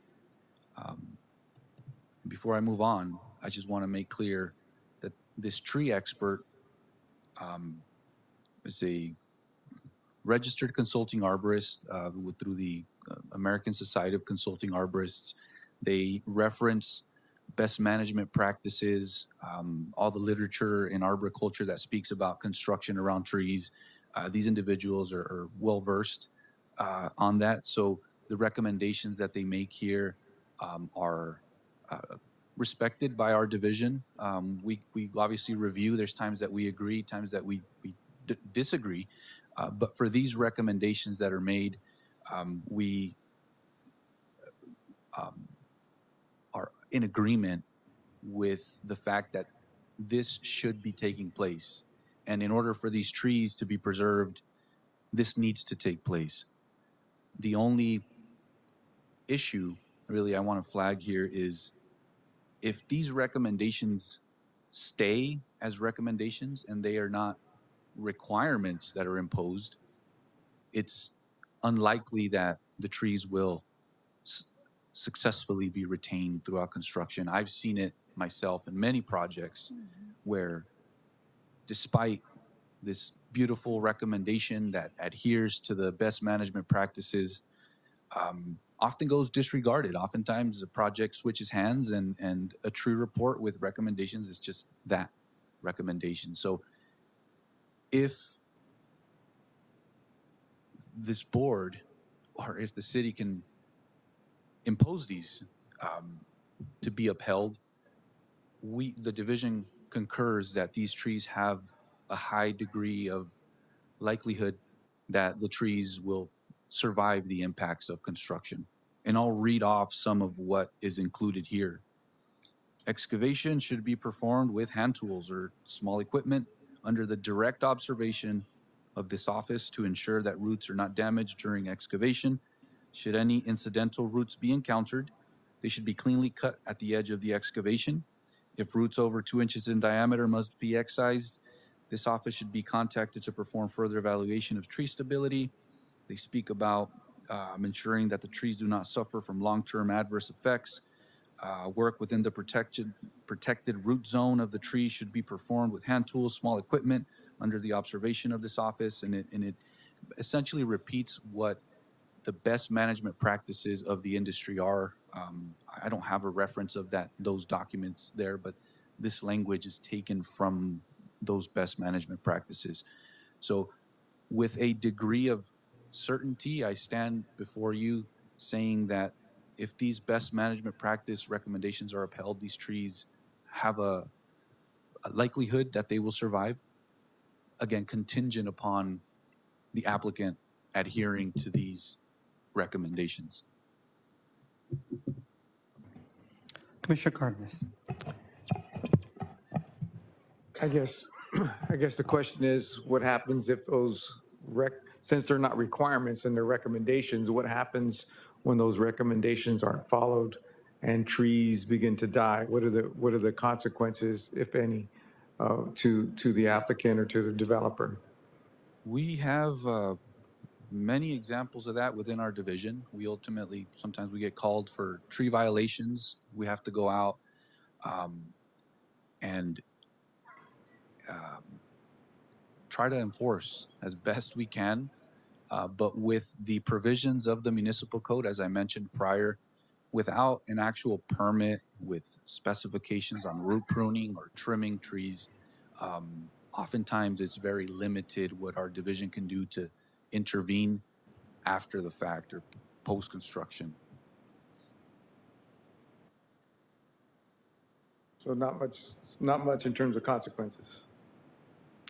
If the trees are caused to die, where it's clearly evident that the death of a tree was caused by construction, the municipal code has provisions for enforcement through revocation of permits, but that is after the fact, retroactive protection of trees, if you would call it, through enforcement mechanisms. All right, thank you. All right, last remaining comments or questions? Anybody? Commissioner Mitchell? I move we adopt the recommendations of staff as recommended, as proposed, rather. Okay, we have a motion on the table. Is there a second?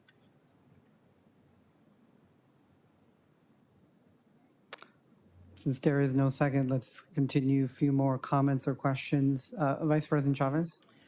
Yes, I mean, I think that just kind of what I've heard, you know, I can't move forward. I can't support moving forward with the permit today. I think for two reasons that have been made clear on the record today. First is I'm still don't believe that the environmental review was sufficient on this.